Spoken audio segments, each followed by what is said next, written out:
Good morning everyone. Welcome to today's Hindu analysis. ఈరోజు Hindu analysis మొదలు పెట్టే ముందు చిన్న రిక్వెస్ట్ అమ్మా, కింద కామెంట్ సెక్షన్లో ఫస్ట్ కామెంట్లో ట్రయల్ గ్రూప్స్ యొక్క లింక్స్ ఉంటాయి. ఒకసారి వీలైతే మన యూపీఎస్సీ మీకు ప్రిపేర్ అవుతుంటే యూపీఎస్సీ ట్రయల్ గ్రూప్స్లో, ఏపీఎస్సీ ప్రిపేర్ అవుతుంటే ఏపీఎస్సీ ట్రయల్ గ్రూప్స్లో జాయిన్ అవ్వడానికి ప్రయత్నించండి. మీకు మన క్లాసెస్ ఎలా జరుగుతాయని trial class, sample classes live మీకు యాక్సెస్ ఇవ్వడం అనేది జరుగుతుంది కొన్నిసార్లు. అండ్ దాంతోపాటు ఇన్స్టిట్యూట్తో దగ్గరగా ట్రావెల్ అయ్యే అవకాశం ఉంటుంది. ప్రతి వీడియో ఏ వీడియో చేసినా మీకు అక్కడ అప్లోడ్ చేయడం అనేది జరుగుతుంది. సో దట్ వెంటనే మీకు వీడియో వచ్చింది చూడాలని అనిపిస్తుంది. దాంతోపాటు మీరు రేపొద్దున్న ఇన్స్టిట్యూట్లో జాయిన్ అవ్వాలంటే కోర్సులు ఎలా ఉన్నాయి ఏంటి అనే విషయాలు ఇన్స్టిట్యూట్లో దగ్గరగా ట్రావెల్ అయ్యేటటువంటి అవకాశం మీకు లభిస్తుంది. ఓకేనా, మీకు చాలా చాలా యూజ్ ఉంటుంది. వీలైతే ఆ వాట్సాప్ గ్రూపుల్లో జాయిన్ అవ్వండి. So before starting today's Hindu analysis, let me once talk about UPSC courses. The flagship course offered at your institute is UPSC Infinity. UPSC Infinity and all the other courses ఏవైతే మనకు offer చేస్తున్నారో, ఇన్స్టిట్యూట్లో offer చేసే అన్ని courses కూడా life time వ్యాలిడిటీతో రావడం అనేది జరుగుతుంది. అంటే మీకు ఉద్యోగం వచ్చేంత వరకు మీ వెంటనే మీ పక్కనే మేము గైడ్గా సపోర్ట్గా ఉండడం అనేది జరుగుతుంది. రూపాయి కూడా ఎక్స్ట్రా అనేది తర్వాత ఛార్జ్ చేయడం అనేది జరగదు ఫర్ ఎవర్. ఓకేనా, so UPSC infinity life time validity అనేది రావడం అనేది జరుగుతుంది. స్టూడెంట్ సెంట్రిక్ అప్రోచ్ ఏదైతే ఉంటుందో, స్టూడెంట్ సెంట్రిక్ అప్రోచ్ అనేది ఉండడం అనేది జరుగుతుంది. ప్రిలిమ్స్, మెయిన్స్ ప్లస్ ఇంటర్వ్యూ కలిపి మీకు ఇంటిగ్రేటెడ్ వేలో చెప్పడం అనేది జరుగుతుంది.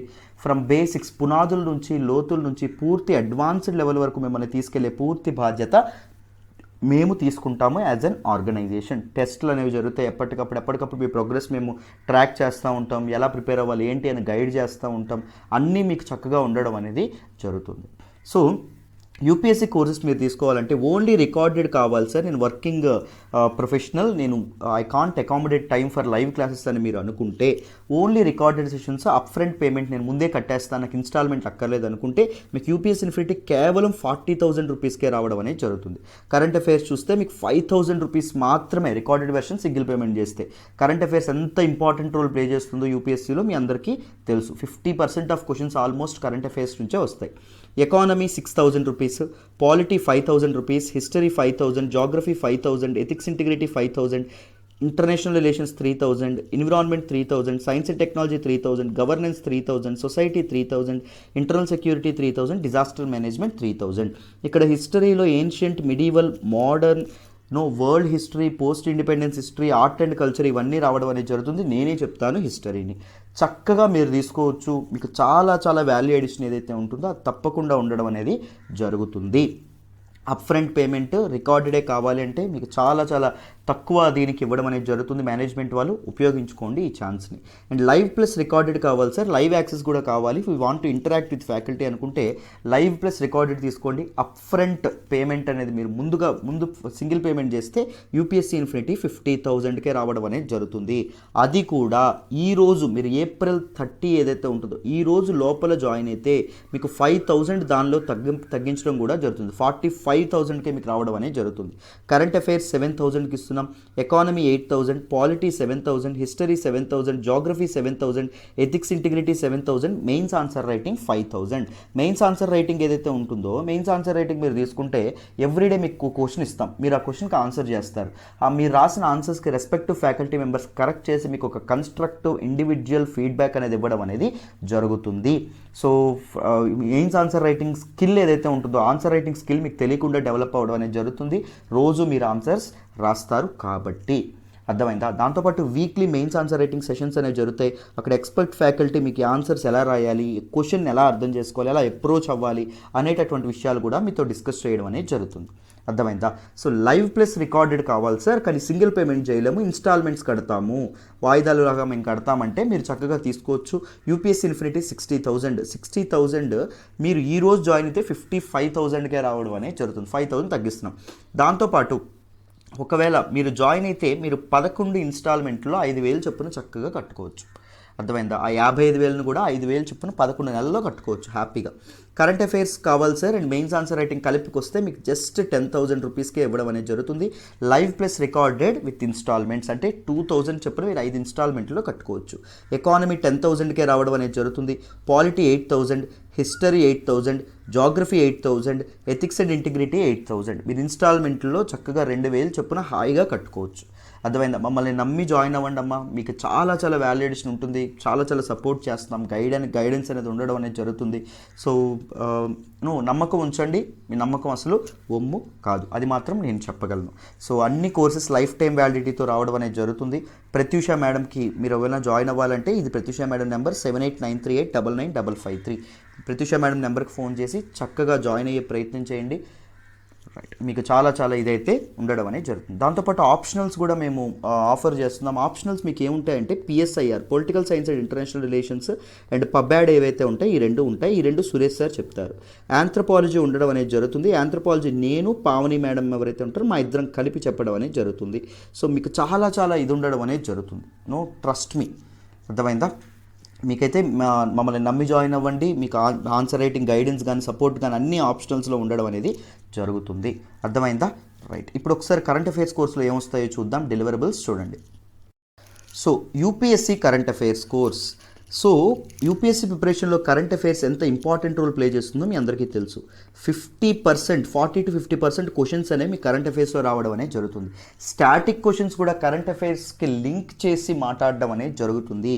ఈవెన్ మీరు మెయిన్స్లో జిఎస్ పేపర్ 2 చూసుకున్నా అండ్ జిఎస్ పేపర్ 3 చూసుకున్నా ఎక్కువగా మీకు దేనిలోంచి వస్తాయి, కరెంట్ అఫైర్స్లోంచే రావడం అనేది జరుగుతుంది. సో చక్కగా కరెంట్ అఫైర్స్ మీకు కాంప్రహెన్సివ్గా ప్రిపరేషన్ అనేది జరుగుతుంది. లైఫ్ టైం వ్యాలిడిటీతో కరెంట్ అఫైర్స్ అనేది మీ కోర్సులో జాయిన్ అయితే లైఫ్ టైం వ్యాలిడిటీతో కరెంట్ అఫైర్స్ చెప్పడం అనేది జరుగుతుంది. డైలీ హిందూ అనాలిసిస్ ఉండడం అనేది జరుగుతుంది. డైలీ హిందూ అనాలిసిస్ యొక్క హ్యాండ్ రిటన్ PDF ఇస్తాం. దాంతోపాటు డైలీ కరెంట్ అఫైర్స్ సెషన్ అనేది ఒకటి జరగడం అనేది జరుగుతుంది. హిందూలో కవర్ అవ్వకుండా కొన్ని ఇండియన్ ఎక్స్ప్రెస్, మన down to earth, BBC and ఈ ఆర్టికల్స్ ఉంటాయి చూసారా, ఇవన్నీ మీకు దేనిలో కవర్ అవుతాయి, మన తాలూకా ఇదేదైతే ఉంటుందో కరెంట్ అఫైర్స్ సెషన్లో కవర్ అవ్వడం అనేది జరుగుతుంది. దానికి కూడా PDF అనేది మీకు ప్రొవైడ్ చేయడం అనేది జరుగుతుంది మన యాప్లో. Daily current affairs test on the app and weekly revision test. ప్రతిరోజు కరెంట్ అఫైర్స్ టెస్ట్ అనేది జరుగుతుంది, వీక్లీ రివిజన్ టెస్ట్ జరుగుతుంది. సో దట్ మీ కరెంట్ అఫైర్స్లో మీ ప్రోగ్రెస్ని మీరు చక్కగా ట్రాక్ చేసుకోవచ్చు కూడా. Complimentary access to UPSC mock test, అన్ని UPSC mock test, topic wise mock టెస్ట్లు, గ్రాండ్ టెస్ట్లకు మీకు యాక్సెస్ అనేది రావడం అనేది జరుగుతుంది. రూపాయి కూడా తీసుకోకుండా జస్ట్ కరెంట్ అఫైర్స్ కోర్సులో జాయిన్ అయితే. Economic survey and budget analysis కూడా ఫ్రీ అనాలిసిస్ మీకు రావడం అనేది జరుగుతుంది. సురేష్ సార్ చక్కగా చేస్తారు. The asset of our LTX classes Suresh sir మీ అందరికీ తెలుసు. సో మీకు చాలా వాల్యుయేషన్ అనేది ఉంటుంది. Free access to mains answer writing. ఒకవేళ మీరు 10,000 ప్లాన్లో జాయిన్ అయ్యారు అనుకోండి, current affairs plus mains answer writing కావాలంటే 10,000 కూడా మీరు 5 ఇన్స్టాల్మెంట్లో 2,000 చొప్పున కట్టొచ్చు. అఫోర్డబుల్ ఫీ అండి, recorded plus up front payment చేస్తే మీకు జస్ట్ 5,000 రూపాయలకే వస్తుంది. Live plus recorded plus up front payment చేస్తే 7,000 రూపాయలకి ఇవ్వడం అనేది జరుగుతుంది. Live plus recorded with instalments కావాలి సార్ అంటే 10,000. ఈ 10,000 ప్లాన్లో జాయిన్ అయితే మీకు మెయిన్స్ ఆన్సర్ రైటింగ్ సెషన్స్ కూడా రావడం జరుగుతుంది. మెయిన్స్ ఆన్సర్ రైటింగ్ అంటే ఏంటి, ఎవ్రీడే మీకు క్వశ్చన్ ఇస్తాం, మీరు ఆన్సర్ చేస్తారు, రెస్పెక్టివ్ ఫ్యాకల్టీ మెంబర్స్ కరెక్ట్ చేసి మీకు ఇండివిజువల్ ఫీడ్బ్యాక్ అనేది ఇవ్వడం అనేది జరుగుతుంది. దాంతోపాటు మీకు weekly mains answer writing sessions అనేవి జరుగుతాయి ఎక్స్పర్ట్ ఫ్యాకల్టీ చేత. చక్కగా ఎలా రాయాలి ఏంటి అని మీకు తెలుస్తుంది. జాయిన్ అవ్వాలనుకుంటే ఇది ప్రత్యూష మేడం నెంబర్ 7893899553. సో వీలైతే ఆ నెంబర్కి ఫోన్ చేసి జాయిన్ అవ్వడానికి ప్రయత్నించండి. సో మీకైతే చాలా వాల్యుయేషన్ ఉంటుంది. కరెంట్ అఫైర్స్ కాంప్రహెన్సివ్గా మీకు కవర్ చేయడం అనేది జరుగుతుంది. రైట్, మరి ఈరోజు హిందూ అనాలిసిస్ స్టార్ట్ చేద్దామా? చూడండి అమ్మా, ఈరోజు హిందూ అనాలిసిస్లో మనం మాట్లాడుకోబోయే మొదటి ఆర్టికల్ వచ్చేసి win for DMK in Tamil Nadu, left front in Kerala, NDA in Assam, exit polls చెప్పడం అనేది జరిగింది. ఈ పర్టికులర్ ఆర్టికల్ని మనం GS పేపర్ 2లో పాలిటీలో చదువుకోవడం అనేది జరుగుతుందమ్మా. ఎగ్జిట్ పోల్స్ అనేటటువంటి కాన్సెప్ట్ అనేది మీరు జాగ్రత్తగా తెలుసుకోవాలి. సో ఈ ఆర్టికల్ నేను ద హిందూలో ఢిల్లీ ఎడిషన్లో పేజ్ నెంబర్ 1 నుంచి సెలెక్ట్ చేసుకోవడం అనేది జరిగింది. చూద్దాం ఈ ఆర్టికల్లో ఏం చెప్పారు, ఎగ్జిట్ పోల్స్ అంటే ఏంటి, ఒపీనియన్ పోల్స్ అంటే ఏంటి, వీటి గురించి మాట్లాడదాం. జాగ్రత్తగా వినండి. సో కాంటెక్స్ట్ ప్రకారంగా మీరు మాట్లాడుకుంటే according to exit polls conducted in different states, ఎక్కడైతే మొన్న రీసెంట్గా అసెంబ్లీ ఎలక్షన్స్ జరిగినాయో అక్కడ చూస్తే మనకి తమిళనాడు ఏదైతే ఉంటుందో, తమిళనాడులో DMK లెడ్ ఎలియన్స్ ఏదైతే ఉంటుందో ఎలియన్స్ వస్తుందని చెప్పి ఎగ్జిట్ పోల్స్ చెప్పినాయి అని చెప్పారు. కేరళ ఏదైతే ఉంటుందో కేరళలో లెఫ్ట్ డెమోక్రటిక్ ఫ్రంట్ ఏదైతే ఉంటుందో ఇది మనకి రావడం అనేది జరుగుతుందని ఎగ్జిట్ పోల్స్ చెప్పాయని చెప్పారు. అస్సాం అండ్ పుదుచ్చేరి ఏదైతే ఉంటుందో అస్సాం అండ్ పుదుచ్చేరిలో మనకి NDA గవర్నమెంట్ ఏదైతే ఉంటుందో NDA గవర్నమెంట్ వస్తుంది అని చెప్పారు.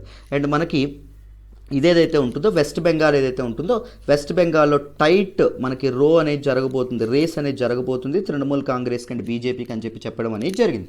సో ఇది మనకి దేనిలో చెప్పడం అనేది జరిగింది, ఎగ్జిట్ పోల్స్ ఏవైతే ఉంటాయి ఎగ్జిట్ పోల్స్. ఇంతకీ ఎగ్జిట్ పోల్స్ అంటే ఏంటి సార్? మనం కూడా చాలాసార్లు వింటూ ఉంటాం కదా మనకి న్యూస్ ఛానల్స్లో ఎగ్జిట్ పోల్స్, ఒపీనియన్ పోల్స్ అని. సో ఎగ్జిట్ పోల్స్ అంటే ఏంటి, వాటి సంగతి ఏంటి అని డీటెయిల్డ్గా తెలుసుకుందాం, జాగ్రత్తగా వినండి. So an election exit poll ఏదైతే ఉందో it is a poll of voters taken soon after a voter walks out after casting his or her vote. So vote వేయడానికి మీరు ఎక్కడికి వెళ్తారు, మీ తాలూకా ఏదైతే ఓటింగ్ బూత్ ఏదైతే ఉంటుందో పోలింగ్ బూత్కి వెళ్తారు. సో పోలింగ్ బూత్కి వెళ్తారు, వెళ్ళి ఓట్ వేస్తారు, ఓట్ వేసి బయటకు వస్తారు.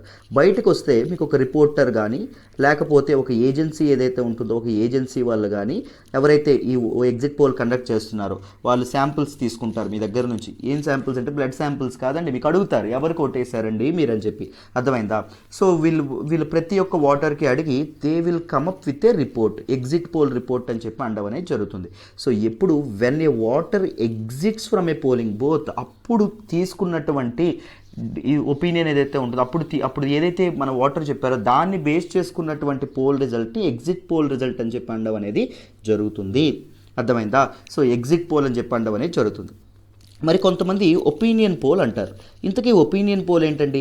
ఇది ఒపీనియన్ పోల్ కొద్దిగా ముందు తీసుకుంటారు. ఎప్పుడు తీసుకుంటారు అంటే ఓటు వేయక ముందు ప్రజల దగ్గరికి వెళ్ళి ఎంక్వైరీ చేయడం అనేది జరుగుతుంది. సార్ మీరు ఎవరికి ఓటు వేయబోతున్నారు అని చెప్పి అడగడం అనేది జరుగుతుంది, ఏ గవర్నమెంట్ వస్తుందంటారు అని అడగడం అనేది జరుగుతుంది. దాన్ని బట్టి they will give a report, ఆ రిపోర్ట్ని ఒపీనియన్ పోల్ రిపోర్ట్ అని చెప్పి మనం అనడం అనేది జరుగుతుందమ్మా. అండ్ ఈ both exit polls and opinion polls ఏవైతే ఉన్నాయో they are indicators to which party forms the government. ఆ స్టేట్లో కానీ లేకపోతే సెంటర్లో కానీ ఏ గవర్నమెంట్ ఏ పార్టీ ప్రభుత్వాన్ని ఏర్పాటు చేయగలదు అని తెలుసుకునేలాగా ఈజీ చేయడం అనేది జరుగుతుంది. ఈ మెథడ్ ఏంటి, కొత్త కాదండి. మీకు 1957లో ఇది స్టార్ట్ అవ్వడం అనేది జరిగింది. డ్యూరింగ్ లోక్సభ ఎలక్షన్స్ ఏవైతే ఉన్నాయో లోక్సభ ఎలక్షన్స్ 1957 జరిగిన లోక్సభ ఎలక్షన్స్లో మనకి ఈ తాలూకా exit poll and opinion poll system ఏదైతే ఉంటుందో దీన్ని తీసుకురావడం అనేది జరిగింది, అర్థమైందా? కానీ చాలామంది ఎగ్జిట్ పోల్స్ ఒపీనియన్ పోల్స్కి ఎగనెస్ట్గా ఉండడం అనేది జరిగింది. దీన్ని రెగ్యులేట్ చేయాలని చెప్పి చాలామంది అనడం అనేది జరిగింది. దేన్ని ఎగ్జిట్ పోల్స్ అండ్ ఒపీనియన్ పోల్స్ని రెగ్యులేషన్ చేయాలని చెప్పి చాలామంది అనడం అనేది జరిగింది. సో ఇన్ 2004లో ఏమైంది అంటే కొంతమంది పొలిటికల్ లీడర్స్ ఎవరైతే ఉంటారో some political leaders national parties and 18 state political parties leaders ఎవరైతే ఉన్నారో వీళ్ళందరూ కలిసి ఎలక్షన్ కమిషన్ ఏదైతే ఉంటుందో ఎలక్షన్ కమిషన్ ఆఫ్ ఇండియాకి ఒక వినతి పత్రం అనేది పెట్టడం అనేది జరిగింది. ఏంటంటే రిక్వెస్ట్ చేశారు అంటే రిప్రజెంటేషన్ ఆఫ్ పీపుల్స్ యాక్ట్ ఏదైతే ఉంటుందో 1951 తీసుకొచ్చారు కదా, దీనికి అమెండ్మెంట్స్ అనేవి చేయండి, దీనికి సవరణలు అనేవి చేసి ఏం చేస్తారు అంటే ఈ exit polls and opinion polls ఏవైతే ఉంటాయో exit polls and opinion polls ఏవైతే ఉంటాయో వాటిని బ్యాన్ చేయండి అని చెప్పడం అనేది జరిగింది. ఎందుకు అంటే అధికారంలో ఉన్నటువంటి పార్టీ కానీ బాగా డబ్బులు ఉన్నటువంటి పార్టీ కానీ ఈ తాలూకు ఎవరైతే ఎగ్జిట్ పోల్స్ని ఒపీనియన్ పోల్స్ని కండక్ట్ చేస్తారో ఆ ఏజెన్సీస్ని కానీ ఆ మీడియాని కానీ కొనేసి వాళ్ళు ఒక బయాస్డ్ ఒపీనియన్ అనేది తీసుకురావడం అనేది జరుగుతుంది.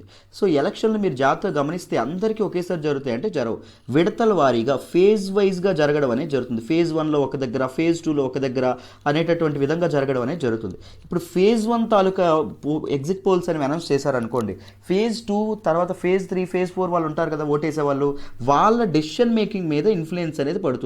కొంతమంది మనకు అంటూ ఉంటారు నా ఓటు వేస్ట్ అవ్వకూడదు రే, నేను ఎవరేస్తే వాళ్ళు గెలాలి అనేటటువంటి దీనిగా ఉంటారు. ఫేజ్ 1లో పలానా ఇప్పుడు సపోజ్ వైఎస్ఆర్సీపీ గెలుస్తుందని చెప్పారు అనుకోండి, ఫేజ్ 2 వాళ్ళు కూడా ఏంటి టీడీపీకి ఓటు వేసేద్దాం అనుకునే వాళ్ళు కూడా లేకపోతే జనసేనకు ఓటేసేద్దాం అనుకునే వాళ్ళు కూడా నా ఓటు వేస్ట్ అవ్వకూడదు అనే పీపుల్ యొక్క ఎమోషన్తో వైఎస్ఆర్సీపీకి ఓటేయడం అనేది జరుగుతుంది.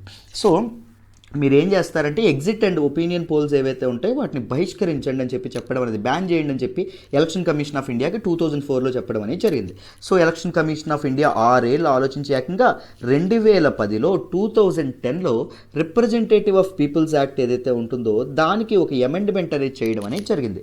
దానికి అమెండ్మెంట్ చేసి దానిలో సెక్షన్ 126 క్లాజ్ ఏ ఏదైతే ఉంటుందో దీన్ని యాడ్ చేయడం అనేది జరిగిందమ్మా.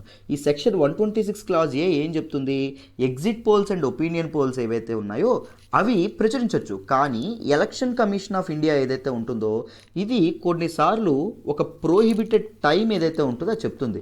ఏ పీరియడ్ మధ్యలో ఈ పోల్స్ ఏవైతే ఉంటాయో ఈ పోల్స్ ప్రకటించకూడదని చెప్పి ఒక టైం ఇస్తుంది. ఆ టైంలో మాత్రం ఏ తాలూకా ప్రింట్ మీడియా కానీ డిజిటల్ మీడియా కానీ ఎక్కడ పబ్లిషర్స్ కానీ లేకపోతే ఎవ్వరు ఏం చేయకూడదు, మీకు ముఖ్యంగా ఇంకా యాస్ట్రాలజీ కానీ పొలిటికల్ అనలిస్టులు కానీ ఎవ్వరూ తమ తాలూకా ప్రెడిక్షన్స్ అనేవి చెప్పకూడదు అని చెప్పి ఒక డెసిషన్ తీసుకోవడం అనేది జరిగిందమ్మ. So election commission of India electronic and print మీడియాకి అసలు ఎటువంటి అనాలిసిస్ కానీ ఎటువంటి ప్రెడిక్షన్స్ కానీ పబ్లిష్ చేయకూడదు, exit polls opinion polls publish చేయకూడదు అని చెప్పడం అనేది జరిగింది. అర్థమైందా? సో ఇది యాస్ట్రాలజర్స్ కానీ పొలిటికల్ అనలిస్ట్ వీళ్ళు కూడా ఇది చేయడం అనేది జరగకూడదని చెప్పడం అనేది జరిగింది. అర్థమైందా? ఇది మనకి న్యూస్లోకి రావడం అనేది జరిగింది. This is the background about exit polls and opinion poles. So ఎందుకు ఇష్యూస్ ఏమున్నాయి ఎగ్జిట్ పోల్స్ ఏవైతే ఉన్నాయో ఎగ్జిట్ పోల్స్ ముఖ్యంగా biased nature of respective agency అండి. సో చాలా ఏజెన్సీస్ ఏముంటాయంటే బయాస్డ్గా ఉంటాయి. ఒక పొలిటికల్ పార్టీకి మద్దతు తెలుపుతూ వాళ్ళ శాంప్లింగ్ ఏదైతే ఉంటుందో ఎవరు గెలిచినా ఎగ్జిట్ పోల్స్ ఏవైతే ఉంటాయో ఉండడం అనేది జరుగుతుంది. మీరు జాగ్రత్తగా గమనించారా? మన జనరల్ ఎలక్షన్స్ జరిగినప్పుడు సాక్షి పేపర్ వాళ్ళు వైఎస్ఆర్సీపీ ఈజీగా గెలిచేస్తుందని చెప్పింది. అదే మీరు ఏబిఎన్ పేపర్ వీళ్ళు చూసారనుకోండి ఏం చెప్పారు, సో 140-130 సీట్స్ అనేవి మన తాలూకు టీడీపీకి వస్తాయని చెప్పారు. రైట్. సో ఇలాగా ఒక బయాస్డ్గా ఎవరికాళ్ళు బయాస్డ్గా ఉండడం అనేది జరుగుతుంది. అది పీపుల్ యొక్క చాయిస్ని ఇన్ఫ్లుయెన్స్ చేస్తుంది. దేన్ని ఇన్ఫ్లుయెన్స్ చేస్తుంది? పీపుల్ యొక్క చాయిస్ ఏదైతే ఉంటుందో దాన్ని ఇన్ఫ్లుయెన్స్ చేస్తుందని చెప్పడం అనేది జరిగిద్దాం. అర్థమైందా? Political parties often allege that many opinion and exit polls are motivated and sponsored by their rivals ఎక్కువగా వాళ్ళ తాలూకు ఎగ్నెస్ట్గా ఉండే వాళ్ళు స్పాన్సర్ చేస్తారు. దాన్ని బట్టి పీపుల్ యొక్క ఒపీనియన్ని మార్చే ప్రయత్నం అనేది చేయడం అనేది జరుగుతుంది. దాంతోపాటు దానివల్ల ఏం జరుగుతుందంటే ఈ లోపు హార్స్ ట్రేడింగ్ లాంటివి కూడా జరుగుతాయండి. సపోజ్ పలానా ఎమ్మెల్యే గెలుస్తాడని చెప్పారనుకోండి, అప్పుడు ఏం చేస్తారు, సో వేరే పార్టీ ఆ ఎమ్మెల్యేని ఎలక్షన్లో ముందే కొనేయడానికి ప్రయత్నించడం అనేది జరుగుతుంది. అర్థమైందా? సో హార్స్ ట్రేడింగ్ లాంటి యాక్టివిటీస్ అనేవి జరుగుతాయి. అర్థమైందా? డిఫెక్షన్ లాంటివి ఏవైతే ఉన్నాయో పార్టీ ఫిరాయింపులు ఏవైతే ఉన్నాయో ఇలాంటివి జరిగేటటువంటి అవకాశం ఉంది. దానివల్ల ఏం జరుగుతుంది, పీపుల్ యొక్క మ్యాండేట్ ఏదైతే ఉంటుందో దానికి ఇబ్బంది కలగడం అనేది జరుగుతుంది. డెమోక్రసీలో వెరీ ఇంపార్టెంట్ ఆస్పెక్ట్ ఏంటి, ఫ్రీ అండ్ ఫెయిర్ ఎలక్షన్స్. ఎందుకు? ప్రజల చేతికి నువ్వు కదా, ప్రజలే కదా ప్రభువులు. ప్రజాస్వామ్యంలో ప్రజల చేతికి కదా నువ్వు అధికారం చేతిలో పెట్టావు, అధికారం ప్రజలకు కదా ఇచ్చావు. సో ప్రజలు వేసినటువంటి ప్రజల యొక్క నిర్ణయం అనేది సరిగ్గా వ్యక్తపరచలేకపోతే, ప్రజల యొక్క నిర్ణయాలను ఇన్ఫ్లుయెన్స్ చేసేటట్టు ఉంటే అది డెమోక్రసీ అవుతుందా? డెమోక్రసీ అనేది అక్కడ సస్టైన్ అవ్వదు. అంతేనా? అందుకోసం అని చెప్పి exit polls and opinion polls ఏవైతే ఉన్నాయో వాటిని బహిష్కరించండి అని చెప్పి చాలామంది అంటారు. అండ్ మన తాలూకు ఎలక్షన్ కమిషన్ ఆఫ్ ఇండియా కూడా ఒక ప్రోహిబిటెడ్ టైం ఏదైతే ఉంటుందో చెప్తుంది. ఆ టైంలో under section 126 clause A of representation of people's act ఎవ్వరూ తమ తాలూకు ఇవేవైతే ఉంటాయో వాటిని వ్యక్తపరచకూడదు. అర్థమైందా? This is all about this particular article. మీ అందరికీ ఆర్టికల్ అనేది అర్థమైందని అనుకుంటున్నాను. Let us move to the next article. ఈరోజు హిందూ ఎనాలిసిస్లో మనం మాట్లాడుకోబోయే నెక్స్ట్ ఆర్టికల్ వచ్చేసి vaccine Maitri may have to wait till July. Very very important article regarding GS paper 2 అండి. ఇంటర్నేషనల్ రిలేషన్స్లో మనం మాట్లాడుకోవడం అనేది జరుగుతుంది. ఈ ఆర్టికల్ని నేను ద హిందూలోని ఢిల్లీ ఎడిషన్లో పేజ్ నెంబర్ 8 నుంచి సెలెక్ట్ చేసుకోవడం అనేది జరిగింది. సో ఈ ఆర్టికల్ని డీటెయిల్డ్గా డిస్కస్ చేద్దాం, జాగ్రత్తగా వినండమ్మా. సో ఈ ఆర్టికల్ మీకు అర్థం కావాలంటే ముందు మీకు వ్యాక్సిన్ మైత్రి గురించి అర్థం కావాలి. వ్యాక్సిన్ మైత్రి ప్రోగ్రామ్ ఏదైతే ఉంటుందో, ఇనిషియేటివ్ ఏదైతే ఉంటుందో దాని గురించి మీకు అర్థం కావాలి. సో చూడండి అసలు ఏంటి ఈ ప్రోగ్రామ్ అనేది. సో ఇండియా ఏదైతే ఉందో as part of it's vaccine diplomacy అంటే ఏంటి అంటే తమ తాలూకా వ్యాక్సిన్ రిజర్వ్స్ ఏవైతే ఉన్నాయో లేకపోతే వ్యాక్సిన్ డోసెస్ ఏవైతే ఉన్నాయో వేరే దేశాలకు పంపించి వాళ్ళతో దౌత్య సంబంధాలు అనేవి పెంచుకోవడం, వాళ్ళ నుంచి గుడ్ విల్ అనేది తీసుకోవడం. అర్థమైందా? It is the use of vaccines to increase a country's diplomatic relationship with other కంట్రీస్తో డిప్లొమాటిక్ రిలేషన్షిప్స్ అనేవి ఇది చేయడానికి ఏం చేస్తున్నాం, వ్యాక్సిన్స్ అనేవి వాడడం అనేది జరుగుతుంది. అర్థమైందా? It is a branch of global health diplomacy అంటే ఓన్లీ వ్యాక్సిన్సే కాదు, కొంతమంది డిప్లొమసీ కోసం ఏం చేస్తారు, పీపీఈ కిట్స్ కానీ మాస్కులు కానీ ఇలాంటివి పంపించడం అనేది జరుగుతుంది. దాన్ని హెల్త్ డిప్లొమసీ అంటాం. హెల్త్ డిప్లొమసీలో ఒక భాగమే మన తాలూకా వ్యాక్సిన్ డిప్లొమసీ ఏదైతే ఉంటుందో వ్యాక్సిన్ డిప్లొమసీ. అర్థమైందా? సో వేరే కంట్రీస్తో టైస్ అనేవి స్ట్రెంథన్ చేసుకోవడానికి ఒక కంట్రీ చేసేటటువంటి వ్యాక్సిన్ ఉపయోగించుకుంటే దాన్ని వ్యాక్సిన్ డిప్లొమసీ అనడం అనేది జరుగుతుంది.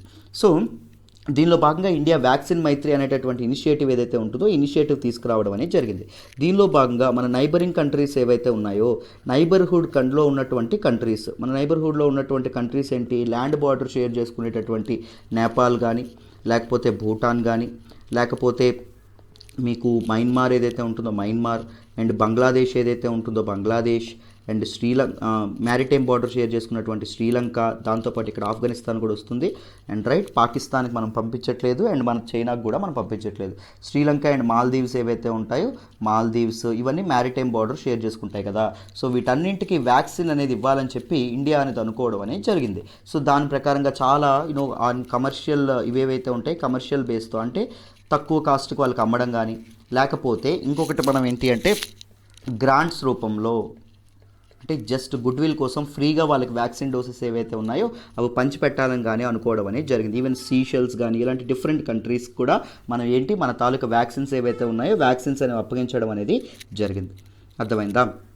సో దీనివల్ల ఇండియాకి బెనిఫిట్స్ ఏంటి అంటే ఇండియా యొక్క ఫారిన్ పాలసీ ఏదైతే ఉంటుందో దాంతోపాటు డిప్లొమాటిక్ రిలేషన్షిప్స్ ఏవైతే ఉంటాయో అవి స్ట్రెంథన్ చేసుకోవడం అనేది జరుగుతుంది. బైలేటరల్ రిలేషన్స్ ఏవైతే ఉన్నాయో అవి స్ట్రెంథన్ చేసుకోవడం అనేది జరుగుతుంది. దాంతోపాటు గుడ్ విల్ ఏదైతే ఉంటుందో గుడ్ విల్ని కూడా ఏర్పాటు చేసుకోవడం అనేది జరుగుతుంది. వివిధ కంట్రీస్ నుంచి మనకి మంచి పేరు అనేది, రెస్పెక్ట్ ఏదైతే ఉంటుందో రెస్పెక్ట్ కూడా వచ్చేటటువంటి అవకాశం అనేది ఉంటుందమ్మా. అర్థమైందా?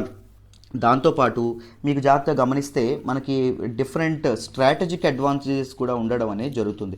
ఇప్పుడు సపోజ్ మనకి ఇదేదైతే ఉందో శ్రీలంక, మాల్దీవ్స్ లాంటివి ఏవైతే ఉన్నాయి, since they are part of Indian Ocean, వాటికి స్ట్రాటజిక్ ఇంపార్టెన్స్ అనేది ఉంది. చైనా యొక్క డామినెన్స్ వాటి మీద ఉండకూడదు అనుకుంటే మనం వాళ్ళకి హెల్ప్ కూడా చేయాలి. సో అందుకోసం ఇండియా ఏం చేసింది, వాళ్ళకి వ్యాక్సిన్ సప్లై ఏదైతే ఉంటుందో వ్యాక్సిన్ సప్లై అనేది చేయడం అనేది జరిగింది. ఎందుకు, గుడ్ విల్ అనేది వస్తుంది కాబట్టి. దాంతోపాటు అడ్వాంటేజ్ ఓవర్ చైనీస్ మీద మనకు ఒక అడ్వాంటేజ్ కూడా ఉండడం అనేది జరుగుతుంది కాబట్టి. సో చైనా వాళ్ళు కాకుండా వాళ్ళందరూ మనల్ని సపోర్ట్ చేయడం అనేది జరుగుతుంది కదా, అందుకోసం అని చెప్పి. సో చూడండి, మనకు చైనా రీసెంట్గా నేపాల్, ఆఫ్ఘనిస్తాన్, శ్రీలంక, బంగ్లాదేశ్ వీళ్ళకి కూడా వ్యాక్సిన్స్ అనేది పంపించింది. మనం కూడా పంపించాం అనుకోండి, ఏం జరుగుతుంది, మనకు కూడా వాళ్ళు సపోర్ట్గా ఉండడం అనేది జరుగుతుంది. దాంతోపాటు మీకు జాగ్రత్తగా గమనిస్తే బూస్ట్ ఫార్మా మ్యానుఫ్యాక్చరింగ్ ఇన్ ఇండియాలో ఫార్మాసిటికల్ మ్యానుఫ్యాక్చరింగ్ ఏదైతే ఉంటుందో అది కూడా బూస్ట్ అవ్వడానికి మనకి వ్యాక్సిన్ డిప్లొమసీ అనేది చాలా చాలా ఉపయోగపడడం అనేది జరుగుతుంది. అండ్ వ్యాక్సిన్ ఉపయోగించి we can revive our economy, మన తాలూకా ఎకానమీ ఏదైతే ఉంటుందో, మన తాలూకా ఆర్థిక వ్యవస్థ ఏదైతే ఉంటుందో దాన్ని మళ్ళీ రికవరీ స్టేజ్కి మనం తీసుకురావచ్చు అని చెప్పి మనకు చెప్పడం అనేది జరిగిందమ్మ. అండ్ వ్యాక్సిన్ నేషనలిజం లాంటి భూతాలు ఏవైతే ఉంటాయో దానికి ఎగనెస్ట్గా నిలిచేటటువంటి అవకాశం అనేది ఇండియాకి లభిస్తుంది.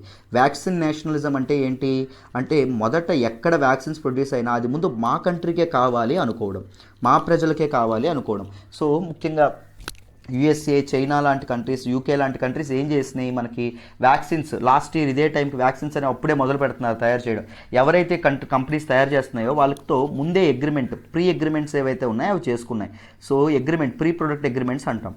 సో అగ్రిమెంట్స్ ప్రకారం ఏంటి, మీరు వ్యాక్సిన్ కనబెడితే మీరు ఇన్ని డోసెస్ మాకు అప్పగించాలి, మీరు వ్యాక్సిన్ కనబెడితే ఇన్ని డోసెస్ మాకు అప్పగించాలి. మొదట వాళ్ళ దేశం తాలూకు ఇంట్రెస్టే చూసుకోవడం. అర్థమైందా? దాన్నే మనం వ్యాక్సిన్ నేషనలిజం అంటాం. ఇలాంటి వ్యాక్సిన్ నేషనలిజం ఇండియా ఏం చేస్తుంది, ఇండియన్ వ్యాక్సిన్ నేషనలిజం అనేది పాటించకుండా అదర్ కంట్రీస్ పీపుల్ కూడా బతకాలని చెప్పి వాళ్ళకి ఇది చేయడం ఏదైతే ఉంటుందో అది చేయడం అనేది జరిగింది. బట్ ఇప్పుడు తీరా చూస్తే మనకి వ్యాక్సిన్ షార్టేజ్ ఏదైతే ఉంటుందో వ్యాక్సిన్ షార్టేజ్ అనేది ఉండడం అనేది జరిగింది. ఇప్పుడు states are complaining with vaccine shortage కదా, వ్యాక్సిన్లు అనేవి సరిపోవట్లేదు మొర్రో అని చెప్పి వాళ్ళు ఏడవడం అనేది జరుగుతుంది. అర్థమైందా? It is a wrong move అని చెప్పి మనం అనుకోవచ్చు. ఎందుకు అంటే డిప్లొమాటిక్ రిలేషన్షిప్స్ గురించి చూసుకున్నారు కానీ సెకండ్ వేవ్ వస్తుంది అని చెప్పి మన వాళ్ళు ఎవరు ప్రెడిక్ట్ చేయలేదు. That is the main problem. చాలా ప్రాబ్లం అనేది ఇప్పుడు జరగడం అనేది జరుగుతుంది. సో ఇండియా గురించి మీరు చూసుకున్న, India is one of the largest vaccine producers అండి. నాట్ ఓన్లీ కోవిడ్-19 వ్యాక్సిన్, సో మిగిలిన వ్యాక్సిన్స్ కూడా one of the largest vaccine producer ఎవరు అంటే మన తాలూకు India. 60% of the global vaccine production ఏదైతే ఉంటుందో ఇది ఇండియా నుంచే రావడం అనేది జరుగుతుంది. ఇండియా అనేది దీన్ని ప్రొడ్యూస్ చేయడం అనేది జరుగుతుంది. India producer supply 1.5 billion doses annually. So different vaccines యొక్క డోసెస్ ఏదైతే ఉంటాయి 1.5 బిలియన్ డోసెస్ ప్రతి ఇయర్, ఎవ్రీ ఇయర్ వాళ్ళు ఇది చేయడం, మన తాలూకు ఇండియన్ ప్రొడ్యూసర్స్ ఇది చేయడం అనేది జరుగుతుంది. Export these doses to 150 countries, మొత్తం 150 దేశాలకు సరఫరా చేయడం అనేది జరుగుతుందంట. అర్థమైందా? మీజిల్స్ వ్యాక్సిన్ కానీ ఇలాంటి వ్యాక్సిన్స్ అన్ని ముఖ్యంగా ఇది అవుతుంది. దాంతోపాటు 70% of vaccines that was sourced by WHO, world health organisation ఏదైతే వ్యాక్సిన్స్ అనేవి ఇది చేస్తుందో, అంటే సోర్స్ చేసుకుంటుందో, ప్రొక్యూర్ చేసుకుంటుందో, అదంతా ఎక్కువ ఎవరి దగ్గర నుంచి చేసుకుంటుంది అంటే ఇండియా దగ్గర నుంచే చేసుకోవడం అనేది జరుగుతుందంటాము. అది మనకి ఇక్కడ చెప్పడం అనేది జరుగుతుంది. Vaccine diplomacy play very important role in building relationship between countries అమ్మ. అర్థమైందా? అది మీరు అర్థం చేసుకోవచ్చు. అయితే ఇప్పుడు ఇది ఎందుకు న్యూస్లోకి రావడం అనేది జరిగింది? మనం వ్యాక్సిన్ డిప్లొమసీలో భాగంగా వ్యాక్సిన్ మైత్రి అనేటటువంటి ఇనిషియేటివ్ అనేది చేసామా, చేసి ఏం చేసాం, వివిధ మన నైబర్హుడ్లో ఉన్నటువంటి కంట్రీస్ ఏవైతే ఉన్నాయో వాటన్నింటికి మనం ఏం చేస్తాం, వ్యాక్సిన్స్ అనే పంపించాం కదా. సో ఇప్పుడు India is unlikely to resume its vaccine Maitri programme for the neighbourhood including Bangladesh, Nepal, Sri Lanka until at least July వరకు వ్యాక్సిన్ మైత్రి ప్రోగ్రామ్ అనేది మనం కంటిన్యూ చేయకపోవచ్చు, మళ్ళీ తిరిగి మొదలు పెట్టకపోవచ్చు అని చెప్పడం అనేది జరిగింది. ఎందుకు అంటే ఇండియాలో వ్యాక్సిన్స్ అనేవి అవసరం. ఇండియాలో పరిస్థితి అనేది ఘోరంగా ఉంది. 18+ ఇయర్స్ దాటిన ప్రతి ఒక్కరికి ఏముండాలి, వ్యాక్సిన్ అనేది వేసుకోవాలని చెప్పి vaccination programme, universal vaccination programme కోసం మనం ప్రయత్నాలు అనేవి చేస్తున్నాము. సో మనకే వ్యాక్సిన్స్ అనేవి సరిపోవు. మనం అమెరికా లాంటి వాళ్ళకి రా మెటీరియల్స్ గట్రా అడుగుతున్నాము, వేరే వాళ్ళకి మనమేమి ఇస్తాం, ఇవ్వడం అనేది కుదరదు కదా. సో జూలై వరకు వ్యాక్సిన్ మైత్రి ప్రోగ్రామ్ని తాత్కాలికంగా వేసే ఆలోచనలో మన ప్రభుత్వం ఉండడం అనేది జరిగిందమ్మ. రీజన్ ఏంటి? సడన్ సర్జ్ ఇన్ కోవిడ్ కేసెస్లో ఒక్కసారి కోవిడ్ కేసెస్ పెరగడం ఏదైతే ఉంటుందో అది ఒక important factor. India has to suspend the export of both commercial and grant based vaccines. Commercial vaccines అంటే వేరే దేశాలు మన దగ్గర నుంచి కొనుక్కునేటటువంటి ప్రాజెక్ట్ ఇవేవైతే ఉంటాయో, కమర్షియల్ ఇవేవైతే ఉంటాయో వాటిని కానీ, దాంతోపాటు కమర్షియల్ ఆర్డర్స్ ఏవైతే ఉన్నాయో అవి కానీ, లేకపోతే గ్రాంట్ బేస్డ్ వ్యాక్సిన్స్ అంటే ఏంటి, ఫ్రీగా మనం ఇచ్చేటటువంటి వ్యాక్సిన్స్. ఈ రెండింటిని ఇండియా అనేది ఎక్స్పోర్ట్ చేయడం ప్రస్తుతానికి ఆపేయడం అనేది జరిగింది అని చెప్పడం అనేది జరిగింది. ఇండియాస్ లాస్ట్ మనం ఎవరికి పంపించామంటే బంగ్లాదేశ్కి మన తాలూకా వ్యాక్సిన్స్ ఏవైతే ఉన్నాయో వ్యాక్సిన్స్ అనేవి పంపించడం అనేది జరిగింది. అండ్ బంగ్లాదేశ్కి గ్రాంట్ రూపంలో కూడా 15 లక్షల వ్యాక్సిన్స్ ఏవైతే ఉన్నాయో పంపించడం అనేది జరిగింది. దాంతోపాటు 30 మిలియన్ డోసెస్ అంటే 3 crore డోసెస్ ఏవైతే ఉంటాయో, డోసెస్ ఆఫ్ కోవిషీల్డ్ ఏదైతే ఉంటుందో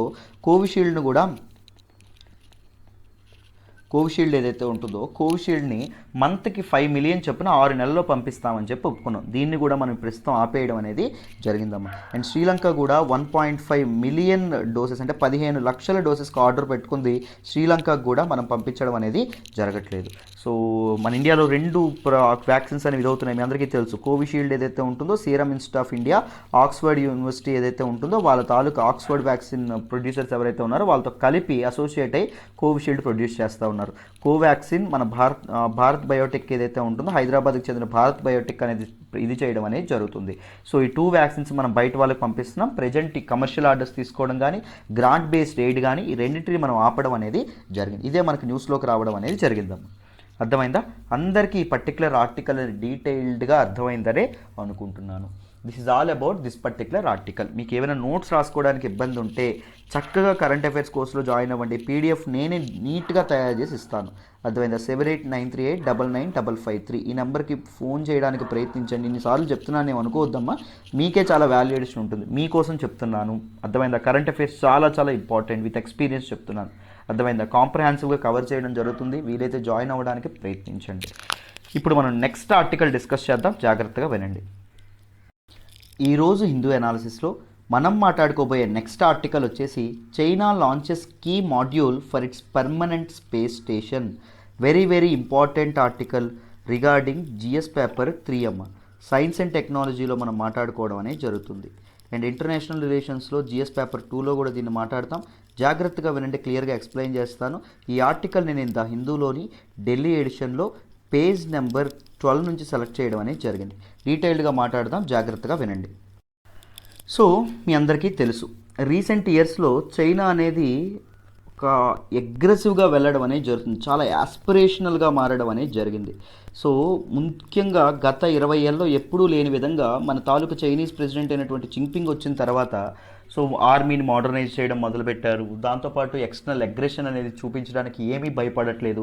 సౌత్ చైనా సీలో కానీ, లడాఖ్లో కానీ, మనతో కానీ, లేకపోతే డోక్లాం దగ్గర కానీ, సో ఇలాంటి దగ్గర డైరెక్ట్గానే ఇదవ్వడం అనేది జరుగుతుంది. సో అగ్రెసివ్ అవుతున్నారు, ట్రేడ్ రూట్స్ క్యాప్చర్ చేసుకోవాలనుకుంటున్నారు. ఎకానమీ వైజ్గా కూడా చైనా అనేది బాగా ముందుకు వెళ్ళాలని చెప్పి అనుకోవడం అనేది జరుగుతుంది కదా. సో ఇప్పుడు చైనా అనేది రీసెంట్గా మీ అందరికీ తెలిసే అనుకుంటున్నాను. చైనా అనేది రీసెంట్గా పర్మనెంట్ స్పేస్ స్టేషన్ ఏదైతే ఉంటుందో, తనకంటూ ఒక స్పేస్ స్టేషన్ ఏదైతే ఉంటుందో దాన్ని కట్టించుకోవాలని చెప్పి అనుకోవడం అనేది జరుగుతుంది. నాసా అండర్లో ఉండేటటువంటి స్పేస్ స్టేషన్ కాకుండా మాకంటూ ఒక స్పేస్ స్టేషన్ ఉండాలని చెప్పి వీళ్ళు అనుకోవడం అనేది జరిగింది. సో బై 2022 2022 కల్లా ఈ తాలూకా ఇదేదైతే ఉంటుందో స్పేస్ స్టేషన్ నిర్మిద్దామని చెప్పి అనుకున్నారండి. స్పేస్ స్టేషన్ అంటే ఏంటి? It will a station that can host astronauts for a long term. So astronauts ఎవరైతే ఉంటారో వీళ్ళందరికీ ఎక్కువ కాలం హోస్ట్ చేసేటటువంటిది, అకామిడేషన్ కల్పించడానికి ఉండేటటువంటిది స్పేస్ స్టేషన్. అక్కడ వాళ్ళు వెళ్ళి రీసెర్చ్ అండ్ డెవలప్మెంట్ పరిశోధనలు ఏవైతే ఉంటాయో అవి చేస్తారు. ఎప్పటికల్లా కడదాం అనుకుంటుంది? 2002 కల్లా కడదాం అనుకుంటుంది. దీనిలో భాగంగా సో ఒకేసారి ఎక్విప్మెంట్ అంతా అక్కడ పైకి పంపించడం అవ్వదు కదా. సో కొన్ని విడతల వారీగా తీసుకెళ్తుంది. ఆ విడతల్లో మొదటి విడత ఫస్ట్ మాడ్యూల్ ఏదైతే ఉంటుందో, ఫస్ట్ మెయిన్ మాడ్యూల్ని నిన్ననే మన తాలూకా చైనా ఏదైతే ఉంటుందో చైనా అనేది లాంచ్ చేయడం అనేది జరిగిందమ్మా. అర్థమైందా? సో దీన్ని బట్టి మనం ఏమర్థం చేసుకోవచ్చు? చైనా యొక్క యాస్పిరేషన్ ఏదైతే ఉంటుందో యాస్పిరేషన్స్ రియల్గా షోకేస్ చేయడం అనేది జరుగుతుంది. దాని తాలూకు గ్రోయింగ్ యాంబిషన్స్ ఏవైతే ఉన్నాయో యాంబిషన్స్ కూడా క్లియర్గా ఇదవ్వడం అనేది జరుగుతుందని చెప్పడం అనేది జరుగుతుంది. సో దీనికి సంబంధించినటువంటి ఈ స్పేస్ స్టేషన్కి సంబంధించినటువంటి ఇంపార్టెంట్ మాడ్యూల్ అయినటువంటి టియాన్హీ ఏదైతే ఉంటుందో దీన్ని హెవెన్లీ హార్మోనీ మాడ్యూల్ అని పేరు పెట్టారండి. అర్థమైందా? ఈ మాడ్యూల్ ఏదైతే ఉంటుందో ఇది స్పేస్లోకి వెళ్ళడం అనేది జరిగింది. ఎలా వెళ్ళింది? Using a rocket called March 5B. Last year ఈ తాలూకా రాకెట్ కూడా తయారు చేయడం అనేది జరిగింది. ఎందుకు అంటే ఈ స్పేస్ స్టేషన్ మిషన్ కోసం. అర్థమైందా? ఈ మార్చ్ 5B అనేటటువంటి రాకెట్తో ఈ తాలూకా ఇంపార్టెంట్ మాడ్యూల్ అయినటువంటి హెవెన్లీ హార్మోనీ మాడ్యూల్ అనేటటువంటిది స్పేస్లోకి వెళ్ళడం అనేది జరిగింది. ఎక్కడి నుంచి? మామూలుగా మన తాలూకా సదరన్ చైనాలో ఉండేటటువంటి హైనాన్ ప్రావిన్స్ ఏదైతే ఉంటుందో, ఐలాండ్ ప్రావిన్స్ ఏదైతే ఉంటుందో అక్కడి నుంచి ఇది లాంచ్ చేయడం అనేది జరిగిందమ్మా. సో ఇలా మొత్తం 11 మిషన్స్ అనేవి కంప్లీట్ చేస్తే, ఒకవేళ మన తాలూకా ఇదేదైతే ఉంటుందో చైనా ఏదైతే ఉంటుందో అక్కడ కంప్లీట్ చేసి తీసుకెళ్తే అక్కడ కంప్లీట్గా ఎవరైతే మన స్పేస్ స్టేషన్కి కట్టాల్సినటువంటి సప్లై ఏదైతే ఉంటుందో ఇన్ఫ్రాస్ట్రక్చర్, దాంతోపాటు క్రూను కూడా ఈ 11 ఇండివిజువల్ మిషన్స్లో అక్కడికి తీసుకెళ్తుంది అనమాట. ఈ 11 మిషన్స్ ఎప్పటికల్లా కంప్లీట్ అయిపోతాయని చెప్తున్నారు? బై 2022 కల్లా కంప్లీట్ అయిపోతాయి. మాకంటూ ఒక సెపరేట్ స్పేస్ స్టేషన్ అనేది ఉంటుందని చెప్పి చైనా భావించడం అనేది జరుగుతుంది. అర్థమైందా?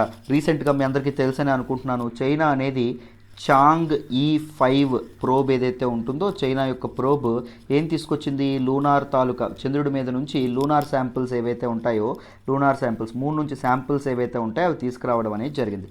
దాంతోపాటు ఫ్యూచర్ డెవలప్మెంట్ ప్రకారంగా చూసుకుంటే China aspires to land a probe and rover on the surface of Mars మీదకి రీసెంట్గా పెర్సెవరెన్స్ వెళ్ళింది కదా, అలాగే చైనా కూడా ఒక మార్స్ మీదకి ఒక ప్రోబ్ ఏదైతే ఉంటుందో ఒక మిషన్ ఏదైతే ఉంటుందో లాంచ్ చేయాలని చెప్పి అనుకోవడం అనేది జరుగుతుందాం. అర్థమైందా? సో చైనా ఎప్పటి నుంచో ఈ స్పేస్ స్టేషన్ ఏదైతే ఉంటుందో స్పేస్ స్టేషన్ తయారు చేయాలనుకుంటుంది. దానిలో తన అడుగులు ఏవైతే ఉన్నాయో ముందుకు వేయడం అనేది జరిగింది. అర్థమైందా? దాంతోపాటు ఈ స్పేస్ స్టేషన్ ఏదైతే ఉంటుందో ఈ స్పేస్ స్టేషన్కి పేరు ఒకటి పెట్టారమ్మా, మర్చిపోయాను చూడండి. Tiangong space station. Tiangong mission is all about space station by separate space station by China. జాగ్రత్తగా గుర్తుపెట్టుకోండి, ఇలాంటి క్వశ్చన్స్ అనేవి మీకు రావచ్చు. దాంతోపాటు మూన్ ఏదైతే ఉంటుందో మూన్ మీద కూడా యాస్ట్రోనాట్స్ అనేవి పంపించి యాస్ట్రోనాట్స్ మూన్ మీద కూడా ఎక్కువ కాలం స్టే చేసేటట్టు చేయాలని చెప్పి చైనా భావించడం అనేది జరుగుతుంది. అర్థమైందా? సో ఇదే మనకి దీనిలోకి రావడం అనేది జరిగింది. ఇప్పుడు ప్రజెంట్ ఒకటే స్పేస్ స్టేషన్ ఉంది, మీ అందరికీ తెలుసు, ఇంటర్నేషనల్ స్పేస్ స్టేషన్ ISS అని చెప్పి అనడం అనేది జరుగుతుంది. ఇంటర్నేషనల్ స్పేస్ స్టేషన్ ఏదైతే ఉంటుందో it is habitable artificial satellite అండి. అక్కడ జనాలు ఉండొచ్చు. హ్యాబిటబుల్ అంటే మనుషులు ఉండొచ్చు అండ్ ఆర్టిఫిషియల్ శాటిలైట్. అర్థమైందా? And it is single largest man made structure in లో ఎర్త్ ఆర్బిట్లో ఇది ఉండడం అనేది జరిగింది. And single largest man made structure, man made satellite అని చెప్పి మనం చెప్పుకోవచ్చు. It's first component was launched in 1998. So దీని తాలూకా ఫస్ట్ కంపోనెంట్ ఎప్పుడు లాంచ్ చేయడం అనేది జరిగింది ఇంటూ ఆర్బిట్ 1998. అంటే చైనా ఎప్పుడు లాంచ్ చేసింది? 2021లో లాంచ్ చేయడం అనేది జరిగింది తన స్పేస్ స్టేషన్ తాలూకా మొదటి మాడ్యూల్. సో మన తాలూకా ఇంటర్నేషనల్ స్పేస్ స్టేషన్ యొక్క మొదటి మాడ్యూల్ 1998లో లాంచ్ చేయడం అనేది జరిగింది. ఈ తాలూకా ఇంటర్నేషనల్ స్పేస్ స్టేషన్ ఏదైతే ఉందో ఇది ఇట్ సర్కిల్స్ ఎర్త్ ఇన్ రఫ్లీ 92 minutes. ఎర్త్ చుట్టూ పరిభ్రమించడానికి మొత్తం 12 minutes అనేవి తీసుకుంటుంది అంతే అనమాట. సో రోజుకి ఎన్ని తాలూకా ఇవి ఎన్ని ఆర్బిట్స్ కంప్లీట్ చేస్తుంది అంటే 15.5 రౌండ్స్ అనేవి కంప్లీట్ చేయడం అనేది జరుగుతుంది. మన తాలూకా ఐఎస్ఎస్ ఏదైతే ఉంటుందో, మనకి ఇంటర్నేషనల్ స్పేస్ స్టేషన్ ఏదైతే ఉంటుందో ఇది. It is a joint project between 5 participatory space agencies. ఒకటి నాసా ఏదైతే ఉంటుందో నాసా, రెండవది ఏంటి అంటే రాస్కాస్మాస్ ఏదైతే ఉంటుందో రాస్కాస్మాస్ రష్యాకి సంబంధించినటువంటిది, జెక్సా ఏదైతే ఉంటుందో జెక్సా జపాన్ది, దాంతోపాటు ఈఎస్ఏ ఏదైతే ఉంటుందో ఈఎస్ఏ యూరప్ది, అండ్ సిఎస్ఏ ఏదైతే ఉంటుందో సిఎస్ఏ అనేటటువంటిది కెనడాది. వీళ్ళందరూ కలిపి దీన్ని ఏర్పాటు చేయడం అనేది జరిగిందమ్మ. అర్థమైందా? It is expected to operate until 2030. దీనికి వ్యాలిడిటీ పీరియడ్ 2030 వరకు ఉండడం అనేది జరిగింది. అర్థమైందా? 2030 వరకు మన తాలూకు ఇంటర్నేషనల్ స్పేస్ స్టేషన్ ఏదైతే ఉంటుందో అది ఆపరేట్ అవ్వచ్చు అని చెప్పారు. ఈవెన్ మన ఇండియా కూడా ఒక సెపరేట్ స్పేస్ స్టేషన్ ఏదైతే ఉంటుందో దానికోసం ప్రయత్నించడం అనేది జరుగుతుంది. ఇది మనకు న్యూస్లోకి రావడం అనేది జరిగింది. So almost all points regarding this particular article cover చేశానని అనుకుంటున్నాను. Let us move to the next article అమ్మా. ఈరోజు హిందూ అనాలిసిస్లో మనం మాట్లాడుకోబోయే నెక్స్ట్ ఆర్టికల్ వచ్చేసి Duterte refuses to stop South China Sea patrols. Very very important article regarding GS paper 2 international relations గురించి చదువుకోవడం అనేది జరుగుతుంది. సో మనం ఈ పర్టికులర్ ఆర్టికల్ నేను ద హిందూలోని ఢిల్లీ ఎడిషన్లో పేజ్ నెంబర్ 12 నుంచి సెలెక్ట్ చేసుకోవడం అనేది జరిగింది. సో ఈ ఆర్టికల్ని డీటెయిల్డ్గా డిస్కస్ చేద్దాం. సౌత్ చైనా సీ మీద నేను ఒక వీడియో చేశాను, దాన్ని ఇక్కడ అటాచ్ చేస్తాను మీకు. సో మీకు చక్కగా ఆ వీడియో అనేది వెంటనే ఇక్కడ ఉంటుంది కాబట్టి మీరు చక్కగా చూడొచ్చు. అదే ముందు న్యూస్లోకి ఏమొచ్చిందో తెలుసుకుందాం, తర్వాత బ్యాక్గ్రౌండ్ వీడియో అనేది నేను ఇక్కడ అటాచ్ చేస్తాను, ఒకసారి చూడండి. అదేవిధంగా మీకు సౌత్ చైనా సీ గురించి ఏమాత్రం డౌట్ లేకుండా మొత్తం అర్థమైపోతుంది. సో ఏం చెప్పారు అంటే ఫిలిప్పీన్స్ ప్రెసిడెంట్స్ ఎవరైతే ఉంటారో ఈ ఫిలిప్పీన్స్ ప్రెసిడెంట్ ఏమన్నారు అంటే he will not withdraw navy and Coast guards. తమ తాలూకా నేవీని తమ తాలూకా కోస్ట్ గార్డ్ ఏదైతే ఉంటుందో కోస్ట్ గార్డ్ని ప్యాట్రోలింగ్ చేయకుండా విత్డ్రా చేసుకోను. సౌత్ చైనా సీలో మా తాలూకా ప్యాట్రోలింగ్ అనేది నడుస్తూనే ఉంటుంది అని చెప్పడం అనేది జరిగిందమ్మా. అండ్ కంట్రీ యొక్క సావరెంటీ ఏదైతే ఉంటుందో సార్వభౌమత్వం ఏదైతే ఉంటుందో అది అన్నింటికంటే అత్యున్నతమైనది. ఇట్ ఈజ్ పెరమౌంట్ అని చెప్పి ఆయన చెప్పడం అనేది జరిగింది. Sovereignty over the South China Sea waters ఏదైతే ఉంటుందో ఇట్ ఈస్ నెగోషియబుల్. ఆ వాటర్స్ అనేవి మావి, చైనా క్లైమ్ చేయకూడదు అనవసరంగా అని చెప్పి ఈయన చెప్పడం అనేది జరిగింది. సో రీసెంట్గా మన తాలూకా ఎందుకు ఈ ఫిలిప్పీన్స్కి చైనాకి మధ్య ఇది రావడం అనేది జరిగిందంటే చైనా ఏం చేసింది అంటే తన తాలూకా వెజల్స్ ఏవైతే ఉన్నాయో తన తాలూకా నేవల్ షిప్స్ ఏవైతే ఉన్నాయో వాటిని ఏం చేసింది మన తాలూకా సౌత్ చైనా సీలో డిప్లాయ్ చేయడం అనేది జరిగింది. సౌత్ చైనా సీలో ఇంకా గట్టిగా అంటే మన తాలూకా ఫిలిప్పీన్స్ ఏదైతే ఉంటుందో ఫిలిప్పీన్స్ యొక్క ఎక్స్క్లూజివ్ ఎకనామిక్ జోన్లో అంటే ఈ ఫిలిప్పీన్స్ ఒడ్డు నుంచి 200 నాటికల్ మైల్స్ ఏదైతే ఉంటుందో దాన్ని ఎక్స్క్లూజివ్ ఎకనామిక్ జోన్ అంటాం. మన ఎక్స్క్లూజివ్ ఎకనామిక్ జోన్ ఏమవుతుంది, ఇప్పుడు ఇది ఇండియా అనుకోండి, ఇండియా ఒడ్డు నుంచి 200 నాటికల్ మైల్స్ ఏదైతే ఉంటుందో అంతవరకు మన ఎక్స్క్లూజివ్ ఎకనామిక్ జోన్ అవ్వడం అనేది జరుగుతుంది. ఫిలిప్పీన్స్ యొక్క ఎక్స్క్లూజివ్ ఎకనామిక్ జోన్ మీద కంప్లీట్ ఆధిపత్యం ఎవరికి ఉంటుంది, ఫిలిప్పీన్స్కి ఉంటుంది. సో ఇప్పుడు ఏం చేశారు మన తాలూకా ఫిలిప్పీన్స్ యొక్క ఎక్స్క్లూజివ్ ఎకనామిక్ జోన్లోకి ఎవరిని తీసుకురావడం అనేది జరిగింది, మన తాలూకు చైనా ఏదైతే ఉంటుందో చైనా వెజల్స్ అనేవి ఇది చేయడం అనేది జరిగింది. China is claiming almost all South China Sea మొత్తం మాదే అని చెప్పి మన తాలూకు చైనా ఏదైతే ఉంటుందో చైనా అండం అనేది జరుగుతుంది. సో అందుకోసం అని చెప్పి మన తాలూకు ఫిలిప్పీన్స్ ఏం లాంచ్ చేసింది, తమ తాలూకు నేవల్ అండ్ కోస్టల్ గార్డ్ ఏదైతే ఉంటుందో అది ప్యాట్రోలింగ్ లాంచ్ చేయడం అనేది జరిగింది. సో ఇప్పుడు ఫిలిప్పీన్స్ ఏముంటుంది, మేము అసలు వాటిని వెనక్కి తీసుకోమని చెప్పడం అనేది జరిగింది.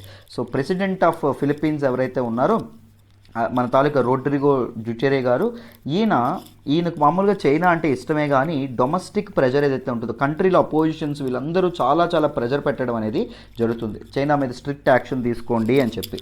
But he is been very reluctant to confront చైనాతో గొడవ పెట్టుకోవడానికి ఈయన ధీటుగా ఉండడం అనేది జరిగింది. బికాజ్ పోస్ట్ కోవిడ్-19 ఎకనామిక్ రికవరీ ఏదైతే ఉంటుందో సో ఏషియన్ కంట్రీస్ ఏవైతే ఉంటాయో ముఖ్యంగా సౌత్ ఈస్ట్ ఏషియన్ నేషన్స్ చాలా వరకు మనకు చైనా మీదే వాళ్ళ ఎకానమీ అనేది డిపెండ్ అవ్వడం అనేది జరుగుతుంది. సో ఎకనామిక్ రికవరీ జరగాలంటే చైనాతో ఈ టైంలో గొడవ పెట్టుకోవడం తగదన్నట్టు ఉండడం అనేది జరుగుతుంది. దాంతోపాటు సావరెంటీ వదిలేసుకుంటామా, మరి కంట్రీ యొక్క సార్వభౌమత్వాన్ని వాళ్ళకి చైనా కింద తాకట్టు పెడతామా అంటే తాకట్టు పెట్టము. మాకు ట్రబుల్ అక్కర్లేదు, మాకు ఎటువంటి గొడవలు అక్కర్లేదు, దాంతోపాటు మాకు వార్ అక్కర్లేదు, మాకు యుద్ధం అక్కర్లేదు. అలా అని చెప్పి మమ్మల్ని ఇక్కడ నుంచి వెళ్ళిపోమంటారా, సౌత్ చైనా సీ నుంచి మీది కాదంటారా, మేము దానికి ఒప్పుకోము, సౌత్ చైనా సీ మీద మాకు సావరెంటీ అనేది ఉంది అని చెప్పి మన తాలూకా ఫిలిప్పీన్స్ ఏదైతే ఉంటుందో ఫిలిప్పీన్స్ యొక్క ప్రెసిడెంట్ ఎవరైతే ఉన్నారో ఈయన చెప్పడం అనేది జరిగిందనమాట. అర్థమైందా? సో ఇప్పుడు మనం సౌత్ చైనా సీ ఏదైతే ఉంటుందో నేను ఆ వీడియోని ఇక్కడ అటాచ్ చేస్తాను. ఒకసారి సౌత్ చైనా సీ గురించి బ్యాక్గ్రౌండ్ మొత్తం వినండి, మీకు మైండ్లో అలా వెళ్ళిపోతుంది. ఇంకొకసారి పుస్తకం కూడా మీరు తీయక్కర్లేదు, కంట్రీస్ కూడా చాలా వరకు గుర్తుండిపోతాయి. ఓకేనా? ఒక్కసారి వినండి. సో చక్కగా మన వరల్డ్ టూర్ సిరీస్ అనేది ఫాలో అవ్వంటమ్మా. రూపాయి ఖర్చు లేకుండా, కోవిడ్ ఇవేవైతే ఏవి లేకుండా, సో చక్కగా షిప్పుల మీద మనకి బిజినెస్ క్లాసుల్లో హ్యాపీగా ప్రయాణిద్దాం, చక్కగా ఒక ఇంటరాక్టివ్ వేలో నేర్చుకుందాం టాపిక్స్. సో తప్పకుండా ఫాలో అవ్వడానికి ప్రయత్నించండి. ఈరోజు మనం సౌత్ చైనా సీ డిస్ప్యూట్ ఏదైతే ఉంటుందో దాన్ని తెలుసుకోబోతున్నాం. సో దాన్ని తెలుసుకోబోయే ముందు మనం ఒక ట్రిప్ అనేది మనం ఎప్పుడు టూర్ అనేది వేస్తాం కదా. ఈరోజు ఎక్కడి నుంచి ఎక్కడికి టూర్ వేస్తున్నాం సార్ అంటే, మన వైజాగ్ ఏదైతే ఉంటుందో మన ఆంధ్రప్రదేశ్లో ఉన్నటువంటి విశాఖపట్నం నుంచి మనం ఎక్కడికి వెళ్దాం, జపాన్ ఏదైతే ఉంటుందో జపాన్ వరకు వెళ్దాం, మన ప్రయాణం అనేది సాగిద్దాం. సో దేని మీద వెళ్ళాలి మరి? ఇలా అంటే ప్లేన్ మీద వెళ్తున్నామా? కాదు, మనం ఎలా వెళ్తున్నాం? షిప్ మీద వెళ్తున్నాం. షిప్ మీద వెళ్తూ వివిధ రకాలైనటువంటి విషయాలు ఏవైతే ఉన్నాయో ఆ విషయాలను నేర్చుకుందాం. ఓకేనా? అందరూ వైజాగ్ వచ్చేయండి. తెలంగాణ వాళ్ళు, మొన్న ఆంధ్ర వాళ్ళు తెలంగాణ హైదరాబాద్కి వచ్చి అక్కడికి మనం సార్క్ ట్రిప్ వేసాం కదా. ఇప్పుడు మీరు సౌత్ చైనా సీ ట్రిప్ కోసం మీరు ఎక్కడికి వస్తారు? వైజాగ్ వస్తారు. రైట్, వైజాగ్లో స్టార్ట్ అవుదాం. రైట్, ఇక్కడ జాగ్రత్తగా చూడండి. మీకు క్లియర్గా ఈ తాలూకా మ్యాప్ అనేది చూడండి. నేను ఎలా రూట్ అనేది చేస్తున్నానో చూడండి, మనం ఎలా వెళ్ళబోతున్నామో అని చెప్పి. సో మనం విశాఖపట్నంలో స్టార్ట్ అయినాం అనమాట. విశాఖపట్నంలో స్టార్ట్ అయ్యి మన షిప్ అనేది ఎలా మూవ్ అవ్వడం అనేది జరిగింది, బే ఆఫ్ బెంగాల్లోకి ఎంటర్ అవ్వడం అనేది జరిగింది. బే ఆఫ్ బెంగాల్ తర్వాత మనం అండమాన్ సీలోకి ఎంటర్ అయినాం. ఎక్కడికి ఎంటర్ అయ్యాం? అండమాన్ సీ ఏదైతే ఉంటుందో అండమాన్ సీలోకి ఎంటర్ అయ్యాం. తర్వాత ఇక్కడ చూడండి, ఈ నారోయెస్ట్ పాత్ ఒకటి కనిపిస్తూ ఉంది మనకి. దేని మధ్య? మలేషియా ఏదైతే ఉంటుందో మలేషియా మధ్య, ఇండోనేషియా ఏదైతే ఉంటుందో ఇండోనేషియా మధ్య. సో ఇదిగోండి, ఇలా మనం వెళ్ళడం అనేది జరుగుతుంది. సో చాలా లాంగ్ నారో ఇది ఒక లైన్ లాగా ఉంది కదా, ఒక తాలూకా వాటర్ వే లాగా. దీన్నే మనం ఏమంటాము అంటే మలక్కా స్ట్రైట్ అంటాం. ఏమంటామమ్మా? మలక్కా స్ట్రైట్ అనడం అనేది జరుగుతుంది. So it is the longest straight in the world అండి. ప్రపంచంలోనే longest straight in the world. వెళ్ళేటప్పుడు నేను చెప్తా ఉంటాను మీకు షిప్లో కూర్చొని, ఇది మనం ఇప్పుడు మలక్కా స్ట్రైట్ గుండా వెళ్తున్నాము, longest straight in the world, 800 kilometres ఇది మొత్తం ఉండడం అనేది జరుగుతుంది అని చెప్పి నేను చెప్తూ ఉంటాను. సో మనం ఎక్కడికి దాటిపోయాం ఇప్పుడు? మలక్కా స్ట్రైట్ అనేది దాటిపోయాం. మలక్కా స్ట్రైట్ దాటిపోయిన తర్వాత ఇక్కడ చిన్న ఇది ఉంటుంది చూడండి, మీకు సింపుల్గా చెప్తాను. ఇక్కడ ఇదేదైతే ఉంటుందో ఇది మనకి మలేషియా అమ్మ, ఇది మనకి మలేషియా. ఇక్కడ చిన్న కంట్రీ సింగపూర్ అనేది మీకు కనిపిస్తుంది. మలేషియాకి సింగపూర్కు మధ్య ఒక చిన్న స్ట్రైట్ అనేది ఉంటుంది. అండ్ మలేషియాకి మన తాలూకా ఇదేదైతే ఉంటుందో మనకి సింగపూర్కి అండ్ దీనికి ఇండోనేషియాకి మధ్య కూడా ఒక స్ట్రైట్ ఉంటుంది. మనం వెళ్తే పైనుంచి, అంటే సింగపూర్ మధ్యలో ఉంటుంది, సింగపూర్ పైనుంచి వెళ్ళొచ్చు, లేకపోతే కింద నుంచి కూడా మనం వెళ్ళొచ్చు. సింగపూర్ పైనుంచి వెళ్తే ఏ స్ట్రైట్ గుండా వెళ్తాము అంటే జోహార్ స్ట్రైట్ ఏదైతే ఉంటుందో జోహార్ స్ట్రైట్ గుండా వెళ్తాం. జోహార్ ఈజ్ ఏ సిటీ ఇన్ మలేషియాలో ఉన్నటువంటి ఒక సిటీ. సో సింగపూర్ కింద ఉండేటటువంటి స్ట్రైట్ సింగపూర్ స్ట్రైట్ నుంచి మనం దేనిలోకి అడుగు పెట్టాం? ఇక్కడ సౌత్ చైనా సీ ఏదైతే ఉంటుందో దీనిలో మనం అడుగు పెట్టడం అనేది జరిగిందన్నమాట. అర్థమైందా? సో ఎక్కడ మొదలయ్యాం? విశాఖపట్నం, వైజాగ్లో మొదలయ్యాం. బే ఆఫ్ బెంగాల్ ఏదైతే ఉంటుందో బే ఆఫ్ బెంగాల్లోకి ఎంటర్ అయ్యాం. బే ఆఫ్ బెంగాల్ తర్వాత అండమాన్ సీలోకి ఎంటర్ అవ్వడం అనేది జరిగింది. తర్వాత స్ట్రైట్ ఆఫ్ మలక్కాలోకి వెళ్ళాం. Straight of Malacca is the longest straight in the world and it is of 800 kilometres. So అలా వచ్చిన తర్వాత మనకి 2 ఛాన్స్లు ఉన్నాయి, 2 దారులు కనబడ్డాయి. ఒకటి జోహార్ స్ట్రైట్ గుండా వెళ్ళాలా, లేకపోతే సింగపూర్ స్ట్రైట్ గుండా వెళ్ళాలా. మనం సపోజ్ జోహార్ స్ట్రైట్ గుండా వెళ్ళాం అనుకోండి. జోహార్ స్ట్రైట్ గుండా వెళ్ళి మనం దేనిలో ఎంటర్ అయ్యాము? సౌత్ చైనా సీ ఏదైతే ఉంటుందో సౌత్ చైనా సీలో ఎంటర్ అయ్యాం. ఇక్కడ వరకు ప్రయాణం బాగా సాఫీగా జరిగిపోయింది. అంత హ్యాపీగా నవ్వుతూ సీని, dolphins and marine water bodies ఏవైతే ఉంటాయి, మెరైన్ బయోడైవర్సిటీ ఏదైతే ఉంటుందో అదంతా మనం ఎంజాయ్ చేస్తూ ఉన్నాం. అయితే మనం మార్గ మధ్యలో ఇక్కడ ఈ సౌత్ చైనా సీ దగ్గర కొంతమంది గొడవ పడుతూ ఉన్నారండి. సో మనం ఎప్పుడైనా గుర్తుందా, మనం ఎప్పుడైనా బయటకు వెళ్తూ ఉంటాం. బయటకు ఎప్పుడైనా వెళ్ళేటప్పుడు అంటే మనం రోడ్డు మీద వెళ్ళేటప్పుడు ఎవరైనా గొడవ పడినా మనం వెంటనే ఆగిపోతాం. ఏమైందో గొడవ, మనకి ఇంట్రెస్ట్ ఉంటుంది గొడవ ఎందుకు జరుగుతుంది, ఏం జరుగుతుందని. సో మనం కూడా ఏం చేసాం, మన తాలూకా సీ మధ్యలో మన తాలూకా షిప్ ఏదైతే ఉంటుందో అది పార్క్ చేసి మనం తెలుసుకోవాలనుకుంటున్నాం. ఏంటండి ఈ గొడవ, ఎందుకు ఈ గొడవ అంటే వాళ్ళు ఏం చెప్తారు అంటే, ఈ సౌత్ చైనా సీ ఏదైతే ఉంటుందో ఈ సౌత్ చైనా సీ అనేది చైనా ఏమంటుంది అంటే చైనా నాది అంటుంది. ఈ సౌత్ చైనా సీని తైవాన్ ఏమంటుంది అంటే తైవాన్ నాది అంటుంది. ఈ సౌత్ చైనా సీని ఫిలిప్పీన్స్ ఏదేముంటుందంటే ఫిలిప్పీన్స్ నాది అంటుంది. ఈ సౌత్ చైనా సీని మలేషియా ఏమంటుంది అంటే మలేషియా నాది అంటుంది. ఈ సౌత్ చైనా సీని వియత్నాం ఏదైతే ఉంటుంది ఇది నాది అంటుంది. ఈ సౌత్ చైనా సీని ఇక్కడ చిన్న కంట్రీ బ్రూనై కంట్రీ ఉంటుంది. బ్రూనై ఏమంటుంది అంటే ఇది నాది అంటుంది. అర్థమైందా? సో ఇన్ని ఈ సౌత్ చైనా సీ మీద మహాధిపత్యం అంటే మహాధిపత్యం మేమే ఉండాలి, అక్కడ చేపలు మేమే పట్టుకోవాలి, లేకపోతే అక్కడ ఆయిల్ మేమే తీసుకోవాలి, లేకపోతే దాని మీద హోల్డ్ అనేది మాకే ఉండాలి, ఆర్టిఫిషియల్ ఐలాండ్స్ అనేవి మేమే తయారు చేసుకోవాలి అని ఒక కంట్రీ మీద ఇంకొక కంట్రీ ఏదైతే ఉందో ఇవన్నీ గొడవ పడడం అనేది జరుగుతుంది. అదన్నమాట సంగతి, మనకి అర్థమైంది. సో ఎందుకు మరి సౌత్ చైనా సీ ఏదైతే ఉంటుందో సౌత్ చైనా సీ సంగతి ఏంటి, ఎందుకు ఇంతమంది గొడవ పడుతున్నారు, అంత ఇంపార్టెంట్ ఆ సౌత్ చైనా సీ అనేటటువంటి విషయాన్ని తెలుసుకుందాం. చూడండి మీకు ఇక్కడ. సో సౌత్ చైనా సీ ఏదైతే ఉంటుందో the South China Sea is western arm of Pacific Ocean. Pacific Ocean ఏదైతే ఉంటుందో పసిఫిక్ ఓషన్ యొక్క వెస్టర్న్ ఆర్మ్. పసిఫిక్ ఓషన్, ఇది పసిఫిక్ ఓషన్ కదా, ఇది మనకి పసిఫిక్ ఓషన్. ఈ పసిఫిక్ ఓషన్ యొక్క వెస్టర్న్ ఆర్మ్ ఏంటి అంటే మన తాలూకా సౌత్ చైనా సీ ఏదైతే ఉంటుందో సౌత్ చైనా సీ. ఇంకా సౌత్ చైనా సీ గురించి ఇది ఇంపార్టెంట్ విషయాలు తెలుసుకుందాం. చూడండి, ఇది సౌత్ చైనా సీ ఎక్కడుంది, చైనాకి సౌత్లో ఉండడం అనేది జరుగుతుంది. దాంతోపాటు వియత్నాం ఏదైతే ఉంటుందో వియత్నాం కూడా ఈస్ట్ అండ్ వియత్నాం ఈస్ట్లో వియత్నాం సౌత్లో కూడా ఉండడం అనేది జరిగింది. అండ్ ఫిలిప్పీన్స్ ఏదైతే ఉంటుందో ఫిలిప్పీన్స్కి వెస్ట్లో ఉండడం అనేది జరుగుతుంది. అండ్ బోర్నియో ఐలాండ్ ఏదైతే ఉంటుందో ఈ బోర్నియో ఐలాండ్కి నార్త్లో ఉండడం అనేది జరుగుతుంది. అర్థమైందా? సో మనం ఈ తాలూకా లిటోరల్ స్టేట్స్ ఏవైతే ఉంటాయో, లిటోరల్ స్టేట్స్ అంటే on the shore of South China Sea, South China సీకి ఆనుకుని ఉన్నటువంటి నేషన్స్ ఏవైతే ఉన్నాయో నేషన్స్ గురించి మనం మాట్లాడితే చూడండి జాగ్రత్తగా, మీకు ఈజీగా ఎక్స్ప్లెయిన్ చేసే ప్రయత్నం అయితే చేస్తాను. సో మనం క్లాక్ వైజ్ డైరెక్షన్లో వద్దాం. వాట్ ఆర్ ద ఇంపార్టెంట్, ఇది ఫస్ట్ చైనా ఏదైతే ఉంటుందో చైనా సౌత్ చైనా సీని అనుకుంటుంది. తైవాన్ ఏదైతే ఉంటుందో గుర్తుపెట్టుకోండి, చైనాని పీపుల్స్ రిపబ్లిక్ ఆఫ్ చైనా అంటారు. చైనాలో పాపులేషన్ ఎక్కువ, పి గుర్తుపెట్టుకోండి. తైవాన్ని రిపబ్లిక్ ఆఫ్ చైనా అంటారు, ఆర్ఓసి. రిపబ్లిక్ ఆఫ్ చైనా అంటే ఇప్పుడున్న చైనాను మీరు ఇది పడకూడదు, ఆర్ఓసి అని చెప్పి అనడం అనేది జరుగుతుంది. పీపుల్స్ రిపబ్లిక్ ఆఫ్ చైనా అని చైనా అంటారు. నెక్స్ట్ మన తాలూకా ఫిలిప్పీన్స్ ఏదైతే ఉందో ఫిలిప్పీన్స్ ఆనుకొని ఉంది. దాంతోపాటు ఇక్కడ చూడండి మలేషియా ఏదైతే ఉంటుందో మలేషియా కూడా ఆనుకొని ఉండడం అనేది జరిగింది. దాంతోపాటు మనకి బ్రూనై ఏదైతే ఉంటుందో బ్రూనై ఆనుకుంది. దాంతోపాటు ఇండోనేషియా ఏదైతే ఉంటుందో ఇండోనేషియా కూడా ఆనుకుంది. దాంతోపాటు ఇక్కడ చిన్న సింగపూర్ ఉంది చూసారు, ఈ సింగపూర్ కూడా మనకు సౌత్ చైనా సీకి ఆనుకొని ఉంది. దాంతోపాటు వియత్నాం ఏదైతే ఉంటుందో వియత్నాం కూడా మనకు ఆనుకొని ఉండడం అనేది జరిగిందమ్మ. అర్థమైందా? ఇవన్నీ బార్డర్ షేర్ చేసుకోవడం అనేది జరుగుతుంది. అర్థమైందా? మరి ఈ తాలూకా కంట్రీస్ ఏవైతే ఉన్నాయి, ఏవైతే క్లెయిమ్ చేస్తా ఉన్నాయి సౌత్ చైనా సీ మాదంటే మాదంటున్నాయి, ఎందుకు అంటున్నాయి సౌత్ చైనా సీని మాదంటే మాది అని చెప్పి చాలా రీజన్స్ ఉండడం అనేది జరిగింది. దాంతోపాటు మనం ఇప్పుడు గొడవ తాలూకా మామూలు ఆస్పెక్ట్ అనేది తెలుసుకున్నాం కదా, వేగ్గా తెలుసుకున్నాం కదా. ఇప్పుడు కాస్త మన ప్రయాణం అనేది ముందుకు కంటిన్యూ చేసి కొద్దిగా జాగ్రఫీ తెలుసుకొని తర్వాత మళ్ళీ ఈ టాపిక్లోకి వద్దాం. చూడండి సౌత్ చైనా సీ డిస్ప్యూట్లోకి. చూడండి ఇక్కడ మీకు కనిపిస్తూ ఉంది, మనం ఎక్కడ కంటిన్యూ చేసాం, ఇక్కడ చూడండి మలక్కా స్ట్రైట్ ఆఫ్ మలక్కా ఏదైతే ఉంటుందో మలక్కా నుంచి దయ్యి సింగపూర్ మీదగా అయినా రావచ్చు, సింగపూర్ కింద నుంచి అయినా రావచ్చు అనుకున్నాం. ఇదిగోండి మలేషియా కింద సింగపూర్ ఎలా ఉంటుంది అనమాట. ఇగో పైన సింగపూర్ పైన ఉండేటటువంటి స్ట్రైట్ ఏదైతే ఉంటుందో దీన్ని జోహార్ స్ట్రైట్ అంటాం. కింద ఉండేటటువంటి స్ట్రైట్ ఏదైతే ఉంటుందో దాన్ని సింగపూర్ స్ట్రైట్ అనడం అనేది జరుగుతుంది. మనం పైనుంచి జోహార్ స్ట్రైట్ నుంచి వచ్చామనుకోండి, సో ఎక్కడ ఎంటర్ అయ్యాం, సౌత్ చైనా సీలో ఎంటర్ అవ్వడం అనేది జరిగింది. ఇక్కడ జాగ్రత్తగా గుర్తుపెట్టుకోండి, సౌత్ చైనా సీ సపోజ్ దాటేసాం అనుకోండి, గొడవ మనకి ఎందుకు వీళ్ళ సంగతి అని చెప్పి మనం జపాన్కి వెళ్తున్నాం కదా ఎందుకని చెప్పి మనం మళ్ళీ ఇక్కడ ఎలా వెళ్ళొచ్చు, రెండు స్ట్రైట్స్ గుండా వెళ్ళొచ్చు. ఒకటి తైవాన్ స్ట్రైట్, చైనాకి తైవాన్కి మధ్యలో ఉండేది తైవాన్ స్ట్రైట్ గురించి కానీ, లేకపోతే మనం సౌత్ చైనా సీని ఇక్కడ మనకి పైన ఈస్ట్ చైనా సీ ఉండడం అనేది జరుగుతుంది. సో ఈ రెండింటిని కలిపేటటువంటిది ఏంటి, తైవాన్ స్ట్రైట్.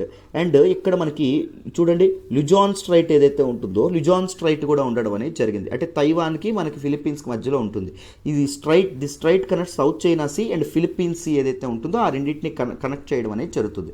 దాన్ని మనం ఏమంటాం, లుజాన్ స్ట్రైట్ అని చెప్పి అనడం అనేది జరుగుతుంది. మనం ఈ రెండిట్లో ఎలా అయినా మనం తీసుకొని మనం జపాన్ వెళ్ళిపోవచ్చు అన్నమాట. అర్థమైందా? సో మనకి ఈ ప్రయాణంలో మొదట ప్రధానమైనటువంటి హడ్డల్ ఎక్కడ ఎదురైంది, సౌత్ చైనా సీ ఏదైతే ఉంటుందో ఇక్కడ హడ్డల్ అయింది. సో ఎందుకు ఈ సౌత్ చైనా సీ కోసం ఈ కంట్రీస్ అన్ని కొట్టుకోవడం అనేది జరుగుతుంది, what is the main reason అని తెలుసుకుందాం. చూడండి అమ్మా, ఈ సౌత్ చైనా సీ ఏదైతే ఉంటుందో ఈ సౌత్ చైనా సీలో ఈ సీ మాదంటే మాది అని గొడవ పడుతున్నటువంటి కంట్రీస్లో ఒకటి చైనా ఏదైతే ఉంటుందో చైనా, తైవాన్ ఏదైతే ఉంటుందో తైవాన్, ఫిలిప్పీన్స్ ఏదైతే ఉంటుందో ఫిలిప్పీన్స్, మలేషియా ఏదైతే ఉంటుందో మలేషియా, బ్రునై ఏదైతే ఉంటుందో బ్రునై, అండ్ వియత్నాం ఏదైతే ఉంటుందో వియత్నాం.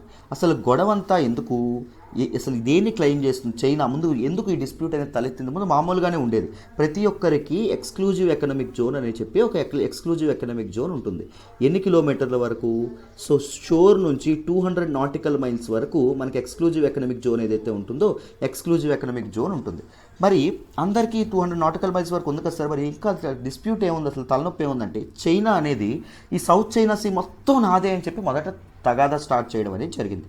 అసలు ఏం జరిగిందో చెప్తాను. వరల్డ్ వార్ 2 టైంలో, రెండవ ప్రపంచ యుద్ధం టైంలో మనకి జపాన్ ఏదైతే ఉంటుందో జపాన్ అనేది ఈ తాలూకా సౌత్ చైనా సీలో ఉండేటటువంటి డిఫరెంట్ ఐలాండ్స్, పెరాసెల్ ఐలాండ్ అని, లేకపోతే స్కార్బోరో ఐలాండ్ అని, స్పాట్లీ ఐలాండ్ అని, ఈ ఐలాండ్స్లో తమ తాలూకా నేవల్ బేస్ ఏదైతే ఉంటుందో అది పెట్టుకునేది. సో తర్వాత వరల్డ్ వార్ 2 ఎప్పుడైతే ట్రీటీ ఆఫ్ శాన్ ఫ్రాన్సిస్కో ఒప్పందం తర్వాత మనకి ఎప్పుడైతే ఇదే ఎండ్ అవ్వడం అనేది జరిగిందో వరల్డ్ వార్ 2 ఏం జరిగింది, మన తాలూకా జపాన్ అనేది ఐలాండ్స్ నుంచి వెనక్కి వెళ్ళిపోవడం అనేది జరిగింది, నేవల్ బేస్ని తీసేసింది. తర్వాత ఐలాండ్స్ ఖాళీగా అయిపోయి ఎవరు ఐలాండ్స్ మావంటే మావి అనలేదు.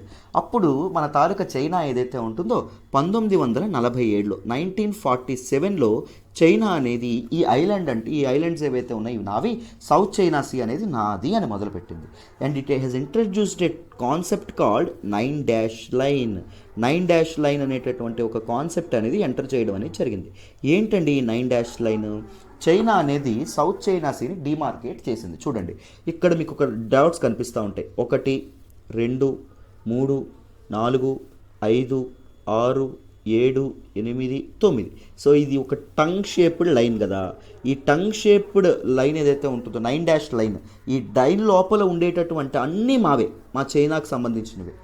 అర్థమైందా అని చెప్పి చైనా అనేది క్లెయిమ్ చేస్తూ ఉంది. ఎందుకు, ఏ బేసిస్ మీద క్లెయిమ్ చేస్తుంది అంటే 2000 ఇయర్స్ క్రితం, అంటే వే బ్యాక్ ఏన్షియంట్ టైమ్స్లో హాన్ డినాస్టీ అనేటటువంటి ఒక డినాస్టీ చైనాని పరిపాలించడం అనేది జరిగిందమ్మా. సో ఈ డినాస్టీ అనేది ఏం చేసింది, ఈ డినాస్టీ అండర్లో చైనా ఏం చూపిస్తుంది అంటే ఆ డినాస్టీకి సంబంధించినటువంటి పుస్తకాలు చూడండి.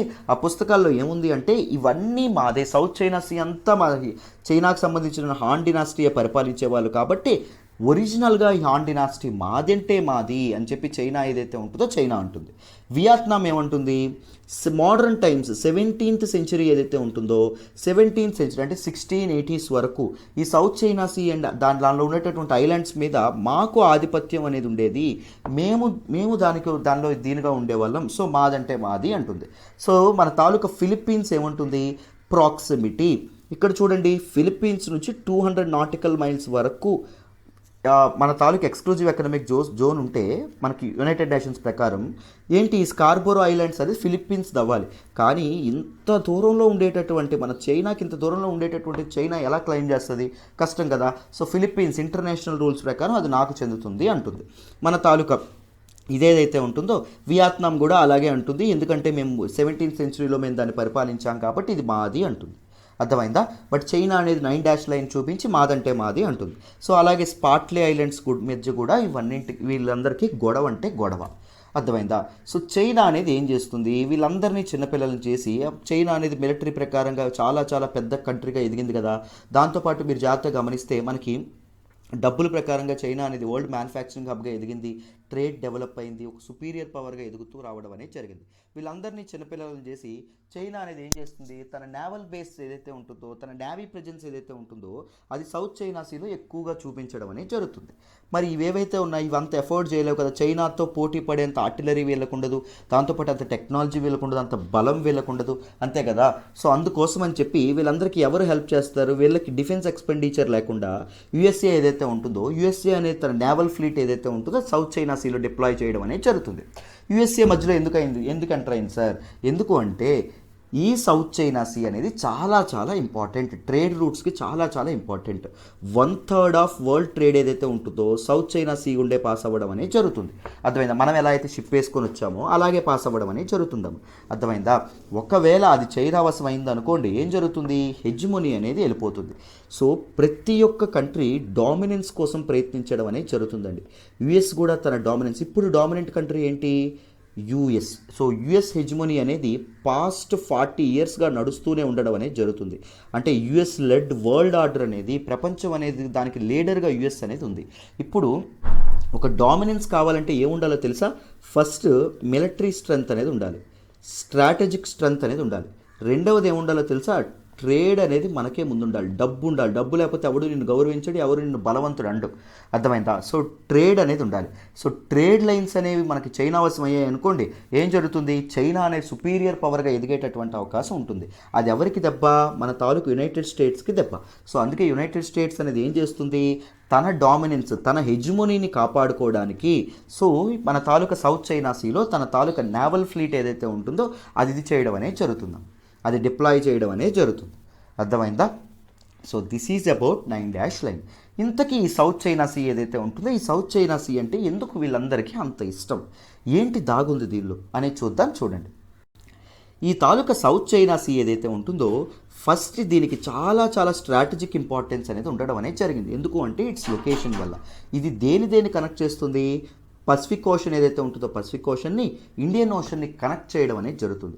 యువతల పసిఫిక్ ఓషన్ ఉంటుందా, ఇక్కడ ఇండియన్ ఓషన్ ఉంటుందా, అంటే బే ఆఫ్ బెంగాల్ మనం అండమాన్ సీ దాటాం కదా, సో అవి దేనిలో భాగం, ఇండియన్ ఓషన్లో భాగం కదా, మనం తిరిగి వచ్చాం గుర్తుందా. మధ్యలో ఉండేటటువంటి కనెక్షన్లో ఉండేది ఏంటి, సౌత్ చైనా సీ ఏదైతే ఉంటుందో సౌత్ చైనా సీ. అర్థమైందా? సో అందుకే దానికి స్ట్రాటజిక్ ఇంపార్టెన్స్ అనేది ఎక్కువ. ఎందుకు సార్ స్ట్రాటజిక్ ఇంపార్టెన్స్, ఇప్పుడు ప్రస్తుతం వరల్డ్ ఆర్డర్ అనేది ఇండో పసిఫిక్ రీజియన్ మీద ఆధారపడడం అనేది జరిగింది. అర్థమైందా? Indo Pacific is very important. Indo Pacific is the centre stage for world geo పాలిటిక్స్కి సెంటర్ స్టేజ్గా ఉండడం అనేది జరిగింది. సో ఎవరైతే ఇండో పసిఫిక్ రీజియన్ని ఆక్రమిస్తారో, ఎవరైతే దాని మీద డామినెన్స్ ఉండడం అనేది జరుగుతుందో వాళ్ళ చేతిలో ప్రపంచం అనేది తిరుగాడుతూ ఉంటుంది. అర్థమైందా? సో దీనికి కనెక్షన్గా ఉండేటటువంటి సౌత్ చైనా సీ కూడా చాలా చాలా ఇంపార్టెంట్. కావాలి, ఈ సౌత్ చైనా సీ కావాలని చైనాకి ఎట్టి పరిస్థితుల్లోని వెళ్ళకూడదు, నా డామినెన్స్ పడిపోతుందని యుఎస్ఏ సుపీరియర్ పవర్స్ అని ఇది అవుతున్నాయి. అర్థమైందా? దాంతోపాటు ఇంకా ఎందుకు సౌత్ చైనా సీ ఇంపార్టెంటో చూద్దాం. According to United Nations Conference on Trade and agreement UNCTAD బట్టి 1/3 of the global shipping passes through it. So total షిప్పింగ్లో 1/3, 1/3 అనేది మనకి దీని గుండే పాస్ అవ్వడం అనేది జరుగుతుందమ్మ. ఈ సౌత్ చైనా సీ గుండే చూడండి, ఈ సీ రూట్స్ చూడండి, ఇలాగా మనకి దీని గుండే చాలా చాలా పాస్ అవ్వడం అనేది జరుగుతుంది. దాంతోపాటు ఈ సౌత్ చైనా సీ మీదే మన తాలూకా ఫిలిప్పీన్స్ కానీ, మన తాలూకా మలేషియా కానీ, మన తాలూకా బ్రూనీ కానీ, మన తాలూకా ఇండోనేషియా కానీ, సింగపూర్ కానీ, మన తాలూకా వియత్నాం కానీ, ఇవన్నీ డిపెండ్ అవ్వడం అనేది జరుగుతుంది. అర్థమైందా? So carrying a trillions of trade which makes it a significant geo political water body. So trillions of ట్రేడ్కి ఇది వేదిక అవ్వడం అనేది జరిగింది. అర్థమైందా? సో అందుకోసం అని చెప్పి చాలా చాలా ఇంపార్టెంట్గా ఉండడం అనేది జరిగింది. నెక్స్ట్ చూడండి అమ్మా, దాంతోపాటు ఇంకెందుకు సౌత్ చైనా సీ ఇంపార్టెంట్ అంటే, ఫిలిప్పీన్స్ వాళ్ళ తాలూకా department of environment and natural resources ఏం చెప్పింది అంటే, ఈ సీ మన తాలూకా సౌత్ చైనా సీ ఏదైతే ఉంటుందో దానిలో వరల్డ్స్ మెరైన్ బయోడైవర్సిటీలో 1/3 బయోడైవర్సిటీ ఇక్కడే ఉండడం అనేది జరిగిందంట. రిచ్ ఫిషరీస్ ఏవైతే ఉన్నాయి, లుక్రేటివ్ ఫిషరీస్ ఏవైతే ఉన్నాయి, ఫిషరీస్ కానీ అండ్ అదర్ మనకి న్యాచురల్ గ్యాస్, ఆయిల్స్ ఏవైతే ఉన్నాయో ఆయిల్, ఇలాంటివి కూడా చాలా చాలా ఉండడం అనేది జరిగిందంట. సో ఎవరికొద్దు ఆయిల్, ఎక్కడుంటే అక్కడ డబ్బు, మరి ఎవరికొద్దు ఆయిల్ రిజర్వ్స్, అందరికీ కావాలి. అర్థమైందా? సో అందుకోసం అని చెప్పి కంట్రీస్, ఏ కంట్రీస్, క్లాక్ వైజ్ మళ్ళీ చెప్తున్నాను చూడండి. చైనా ఏదైతే ఉంటుందో చైనాని ఏమన్నాము మీరు అందరికీ తెలుసు, పీపుల్స్ రిపబ్లిక్ ఆఫ్ చైనా అంటాం, తెలుసు కదా. సో తైవాన్ ఏమంటాము, రిపబ్లిక్ ఆఫ్ చైనా, ఆర్ఓసి అంటాం. తర్వాత కింద ఉన్నదేంటి, ఫిలిప్పీన్స్ ఏదైతే ఉంటుందో ఫిలిప్పీన్స్. దాని తర్వాత కింద ఉన్నది ఏంటి మనకి మలేషియా ఏదైతే ఉంటుందో మలేషియా పైన చిన్న కంట్రీ ఒకటి ఉంటుంది, అదేంటి బ్రూనీ కంట్రీ అని చెప్పి కూడా మాట్లాడుకున్నాం. దాని తర్వాత ఇంకెవరు ఇది చేయడం అనేది జరుగుతుంది, ఇక్కడ ఉండేటటువంటి వియత్నాం ఏదైతే ఉంటుందో వియత్నాం కూడా ఇది చేయడం అనేది జరుగుతుంది. ఇవన్నీ కంటెస్ట్ చేస్తున్నాయి దేనికి, సౌత్ చైనా సీకి ఈస్ట్ చైనా సీని కలిపేటటువంటి స్ట్రైట్ ఏంటి, తైవాన్ స్ట్రైట్. సౌత్ చైనా సీని మన తాలూకా పసిఫిక్ ఓషన్ లేదా ఫిలిప్పీన్స్ సీని కలిపేటటువంటి స్ట్రైట్ ఏంటి, లుజాన్ స్ట్రైట్. అర్థమైందా? ఈ తాలూకా స్ట్రైట్ నేమ్స్ కూడా జాగ్రత్తగా గుర్తుపెట్టుకోవాలి. వరల్డ్స్ లాంగెస్ట్ స్ట్రైట్ ఏంటి, మలక్కా స్ట్రైట్. ఎన్ని కిలోమీటర్స్, 800 కిలోమీటర్స్. దేని మధ్య ఉంటుంది, మలేషియా అండ్ ఇండోనేషియా ఏదైతే ఉంటుందో ఇండోనేషియా మధ్యలో ఉండడం అనేది జరుగుతుంది. ఇట్ కనెక్ట్స్, దేని కనెక్ట్ చేస్తుంది, పసిఫిక్ ఓషన్ని ఇండియన్ ఓషన్ని కనెక్ట్ చేస్తుంది స్ట్రైట్ ఆఫ్ మలక్కా. సీల ప్రకారంగా మాట్లాడుకుంటే సౌత్ చైనా సీ ఏదైతే ఉంటుందో సౌత్ చైనా సీని, అండమాన్ సీ ఏదైతే ఉంటుందో అండమాన్ సీని కనెక్ట్ చేయడం అనేది జరుగుతుంది. చాలా చాలా ఇంపార్టెంట్. మీరు జాగ్రత్తగా మనం ఇలా ఇంటరాక్టివ్ వేలో చదువుకున్నాం అనుకోండి, మీకు ఈజీగా అన్నీ గుర్తుండిపోవడం అనేది జరుగుతుంది. అర్థమైందా? డోంట్ వరీ, చాలా ఈజీ అయిపోతుంది ఇంటర్నేషనల్ రిలేషన్స్, కంగారు పడద్దు. నెక్స్ట్ ఒకసారి చూడండి. ఒక్కసారి 9 డాష్ లైన్ గురించి కూడా చెప్పేసుకుందాం. చూడండి 9 డాష్ లైన్ చెప్పాను కదా, ఇక్కడ ఈ 1 2 3 4 5 6 7 8 9 ఈ టంగ్ షేప్డ్ లైన్ ఏదైతే ఉంటుందో అది మనకి 9 డాష్ లైన్. సో ఇది stretches 100 kilometres south and east of China southerly Hainan Island covering the strategic Paracel and Spratly island chains. చెప్పాను కదా, ఇది మనకి చైనా యొక్క హైనాన్ ఐలాండ్ ఏదైతే ఉంటుందో అది సో లార్జెస్ట్ ఐలాండ్. సో ఇది ఏదైతే ఉందో దీనికి సౌత్లో చాలా వరకు చైనా అనేది తీసుకోవాలని చెప్పి క్లైమ్ చేయడం అనేది జరుగుతుంది. సో ఏ ఐలాండ్స్ ముఖ్యంగా పెరాసిల్ ఐలాండ్స్ ఏవైతే ఉంటాయి, Paracel island, Scarborough island and Spratly island, ఈ ఐలాండ్స్ ఏవైతే ఉన్నాయి నాదంటే నావి అని చైనా అంటుంది, ఇవి మావి కూడా అని చెప్పి మిగిలిన కంట్రీస్ కూడా అనడం అనేది జరుగుతుంది. అర్థమైందా? చూడండి మళ్ళీ చెప్తున్నాను, సౌత్ చైనా మన తాలూకా కంట్రీస్ ఏవి ఇన్వాల్వ్ అయినాయి, చైనా ఏదైతే ఉంటుందో చైనా, తైవాన్, ఫిలిప్పీన్స్, తర్వాత మలేషియా, తర్వాత బ్రునై, తర్వాత వియత్నాం ఏదైతే ఉంటుందో వియత్నాం. జాగ్రత్తగా గుర్తుపెట్టుకోవాలి. Next, China claims it by citing 2000 years of history when the two island chains are regarded as its integral parts. China ఏముంటుంది, 2000 years back history, Han dynasty యొక్క history ఏదైతే ఉంటుందో తన తాలూకా హిస్టరీ పుస్తకాలను మ్యానిపులేట్ చేసి సౌత్ చైనా సీ అంతా నాది అనేటటువంటి క్లైమ్ అనేది చేయడం అనేది జరుగుతుంది. సౌత్ చైనా సీ నిజంగా చైనా వశమైతే వరల్డ్ పొలిటికల్ ఆర్డర్ పూర్తిగా మారిపోవడం అనేది జరుగుతుంది. This world will become China led world order అవ్వడం అనేది జరుగుతుంది. అర్థమైందా?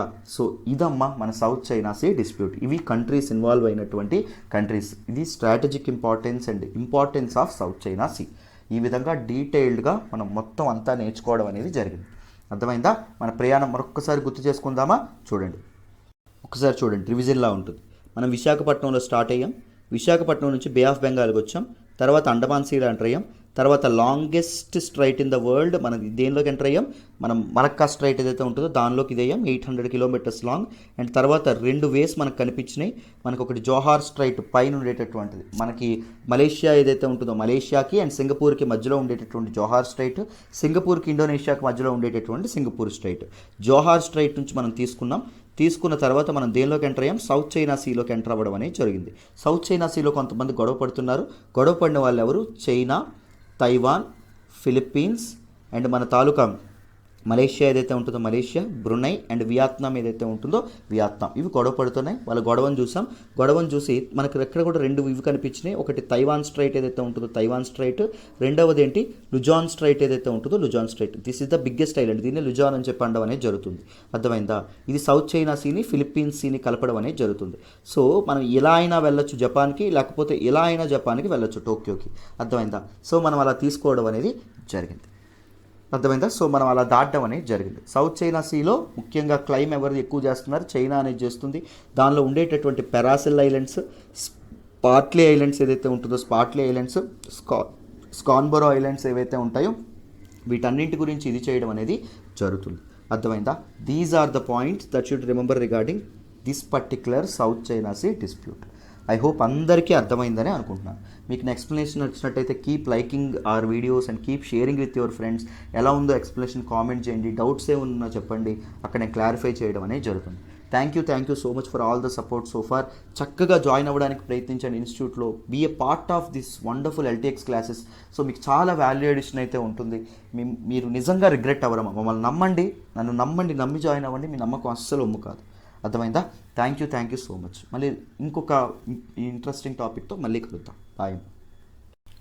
ఈరోజు హిందూ అనాలిసిస్లో మనం మాట్లాడుకోబోయే నెక్స్ట్ ఆర్టికల్ వచ్చేసి US growth accelerates 6.4% in first quarter on stimulus boost. Very important article regarding GS paper 3 ఎకానమీలో మనం మాట్లాడుకోవడం అనేది జరుగుతుంది. ఈ పర్టికులర్ ఆర్టికల్ నేను ద హిందూలోని ఢిల్లీ ఎడిషన్లో పేజ్ నెంబర్ 13 నుంచి సెలెక్ట్ చేసుకోవడం అనేది జరిగింది. డీటెయిల్డ్గా ఈ ఆర్టికల్ గురించి మాట్లాడదాం, జాగ్రత్తగా వినండి. It will act as a case study. Economic రికవరీలో మీకు కేస్ స్టడీగా ఇది ఉండడం అనేది, ఇది మీకు యాక్ట్ చేయడం అనేది జరుగుతుంది. అర్థమైందా? సో ఎప్పుడైనా రికవరీ గురించి రాసేటప్పుడు దీని గురించి ఎగ్జాంపుల్స్ అనేవి మీరు చక్కగా రాస్తే మీ ఆన్సర్ అనేది ఇంకా ఇన్ఫర్మేటివ్గా ఉండడం అనేది జరుగుతుంది. You can take US economy as example, US recovery mode as example. అర్థమైందా? ఒకసారి చూద్దాం, చూడండి. సో న్యూస్లోకి ఏమొచ్చింది అంటే ఫస్ట్ క్వార్టర్ ఆఫ్ 2021 ఏదైతే ఉంటుందో దానిలో యుఎస్ అనేది 6.4% గ్రోత్ రేట్ ఏదైతే ఉంటుందో ఎకానమీలో గ్రోత్ రేట్ అనేది చూడడం అనేది జరిగిందంట. సో యాన్యువల్గా మీరు చూసుకుంటే దీన్ని బట్టి యాన్యువల్ ఒకవేళ ఇలాగే వస్తే 1954 తర్వాత ఇంత గ్రోత్ అనేది ఉండడం ఇదే ఫస్ట్ టైం అని చెప్పడం అనేది జరుగుతుందాం. జీడిపి 6.4% ఏదైతే ఉంటుందో 6.4%కి జీడిపి అనేది ఇంక్రీజ్ అవ్వడం అనేది జరిగింది అని మనకి చెప్పడం అనేది జరిగింది. And it is the second fastest pace since Q3 of 2003. 2003లో మూడవ క్వార్టర్ ఏదైతే ఉంటుందో Q3లో ఫస్ట్ ఎక్కువగా ఇది అవ్వడం అనేది జరిగిందంట క్వార్టర్ వైజ్ పేస్. తర్వాత 2020లో 2020లో Q4లో యుఎస్ఏ అనేది 4.3% గ్రోత్ రేట్ చూడడం అనేది జరిగింది. దాని తర్వాత ఇది ఎక్స్ట్రా 6.4% ఇప్పుడు పెరగడం అనేది జరిగింది. ఎందుకు రీజన్స్ ఎకానమీ ఒక్కసారి పెరగడానికి కారణాలు ఏంటి అంటే COVID-19 రిలీఫ్ మనీ. ముందు ట్రంప్ ఉండేటప్పుడు కూడా ఫస్ట్ ఆయన ఏకంగా 3 ట్రిలియన్ యూఎస్ డాలర్స్ ఏదైతే ఉంటాయి యూఎస్ డాలర్స్ మనీ అనేవి రిలీఫ్ మనీగా ఇది చేయడం అనేది జరిగింది. స్టిమ్యులస్ ప్యాకేజ్గా ప్రతి ఒక్కరి అకౌంట్లో వేయడం అనేది జరిగింది. అదేవిధంగా అందరికీ అకౌంట్లో ఈయన పంచడం అనేది జరిగింది, ఎవరైతే COVID-19 వల్ల డిస్ట్రెస్లో ఉన్నారో అందరికీ. దాంతోపాటు easing anxiety over pandemic. COVID-19 pandemic ఏదైతే ఉంటుందో దాని మీద యాంగ్జైటీ, దాని మీద ఉన్నటువంటి భయాందోళనలు ఏవైతే ఉన్నాయో వాటిని సక్సెస్ఫుల్గా ఈజ్ చేయడం, వాటిని సక్సెస్ఫుల్గా రూపుమాపడంలో యుఎస్ అనేది సక్సెస్ అయిందే చెప్పొచ్చు. యాంగ్జైటీ అనేది పోయింది కాబట్టి, కోవిడ్ మీద భయం పోగొట్టేటట్టు ఉంది కాబట్టి ప్రయత్నించింది కాబట్టి డొమెస్టిక్ డిమాండ్ ఏదైతే ఉంటుందో సర్వీస్ సెక్టార్ దాంతోపాటు మ్యానుఫ్యాక్చరింగ్ సెక్టార్ అనేది విపరీతంగా పెరగడం అనేది జరిగింది. డిమాండ్ అనేది థ్రైవ్ అయితే ఏం జరుగుతుంది, ఎకానమీ అనేది థ్రైవ్ అవ్వడం అనేది జరుగుతుంది. డిమాండ్ పెరిగితే ఎకానమీ అనేది థ్రైవ్ అవ్వడం అనేది జరుగుతుంది. ఎకానమీ అనేది సర్వే అవ్వాలంటే మంచి డిమాండ్ అనేది ముఖ్యంగా ఉండాలి. అర్థమైందా? రైట్. సో ఇదే మనకి చెప్పడం అనేది జరిగింది. దాంతోపాటు హౌస్ హోల్డ్స్కి ప్రతి ఒక్కరికి $1,400 ఏవైతే ఉంటాయో వాటన్నిటిని మంత్లీ వేయడం అనేది జరిగింది. అండ్ $300 అన్ఎంప్లాయ్మెంట్ సబ్సిడీ కింద కూడా ఇవ్వడం అనేది జరిగింది COVID-19 వల్ల ఉద్యోగాలు పోయిన వాళ్ళకి. ఇంత మొత్తంలో స్టిమ్యులస్ ప్యాకేజ్ అనేది ఉండడం వల్ల ఎప్పుడైనా ప్రజల చేతిలో డబ్బులు పెడితే ఏమవుతుంది, డిమాండ్ అనేది రైజ్ అవ్వడం అనేది జరుగుతుంది. డిమాండ్ అనేది పెరిగితే ఏమవుతుంది, సప్లై అనేది పెరుగుతుంది, మళ్ళీ ఎంప్లాయ్మెంట్ అనేది పుంజుకుంటుంది. సో ఎకానమీని గాడిలో పెట్టాలంటే గవర్నమెంట్ చేస్తూ ఎప్పుడు ఎక్కువగా చేసేది ఏంటి అంటే ముఖ్యంగా క్యాపిటల్ ఎక్స్పెండిచర్. సో గవర్నమెంట్ ప్రభుత్వం ఏదైతే ఉంటుందో ప్రభుత్వం చాలా ఖర్చు పెడుతుందండి. ప్రభుత్వం ఖర్చు పెడితే ఆటోమేటిక్గా ప్రజలకు ఎంప్లాయ్మెంట్ దొరికి ప్రజల చేతుల్లో కూడా డబ్బులు పడతాయి. ప్రజల చేతుల్లో డబ్బులు ఉన్నాయి అనుకోండి, కన్ఫామ్గా డిమాండ్ అనేది పెరుగుతుంది. సో ఇది మనకి ఇక్కడ చెప్పడం అనేది జరిగింది. ఒకవేళ ఇండియన్ రికవరీ ఎందుకు స్లోగా ఉంది అని మనం మాట్లాడుకునేటప్పుడు స్టిమ్యులస్ ఏదైతే ఉంటుందో COVID-19 రిలీఫ్ స్టిమ్యులస్ ఏదైతే ఉంటుందో ఎగ్జాంపుల్గా తీసుకోవచ్చు. ఇండియన్ గవర్నమెంట్ అంత స్టిమ్యులస్ అనేది ఇది చేయలేదని మనం చెప్పుకోవాలి. అందుకే డిమాండ్ అనేది ఇంకా స్లోగా మందకొడిగా ఉండడం అనేది జరిగింది. అర్థమైందా? This is all about this particular article అమ్మ. So this is all about today's Hindu analysis. ఈరోజు హిందూ అనాలిసిస్ మీకు డీటెయిల్డ్గా ప్రతి ఒక్కరికి చక్కగా అర్థమైందని అనుకుంటున్నాను. నా ఎక్స్ప్లెనేషన్ వస్తున్నట్టయితే keep liking our video and మీ ఫ్రెండ్స్తో షేర్ చేసుకోండి. అండ్ దాంతోపాటు మీకు ఏమైనా డౌట్ ఉంటే నాకు కామెంట్ బాక్స్ అడగండి, అక్కడ నేను రిప్లై ఇవ్వడం అనేది జరుగుతుంది. ఓకేనా? సో ఏమైనా స్పెషల్ వీడియోస్ కావాలన్న నాకు ఒకసారి కింద కామెంట్ బాక్స్లో చెప్పండి, నేను చక్కగా దానికి మీద వీడియోస్ కూడా చేయడం అనేది జరుగుతుంది. అర్థమైందా? సో వీలైనంత వరకు ఇన్స్టిట్యూట్లో జాయిన్ అవ్వడానికి ప్రయత్నించండి అమ్మ, మీకు చాలా వాల్యుయేషన్ ఉంటుంది.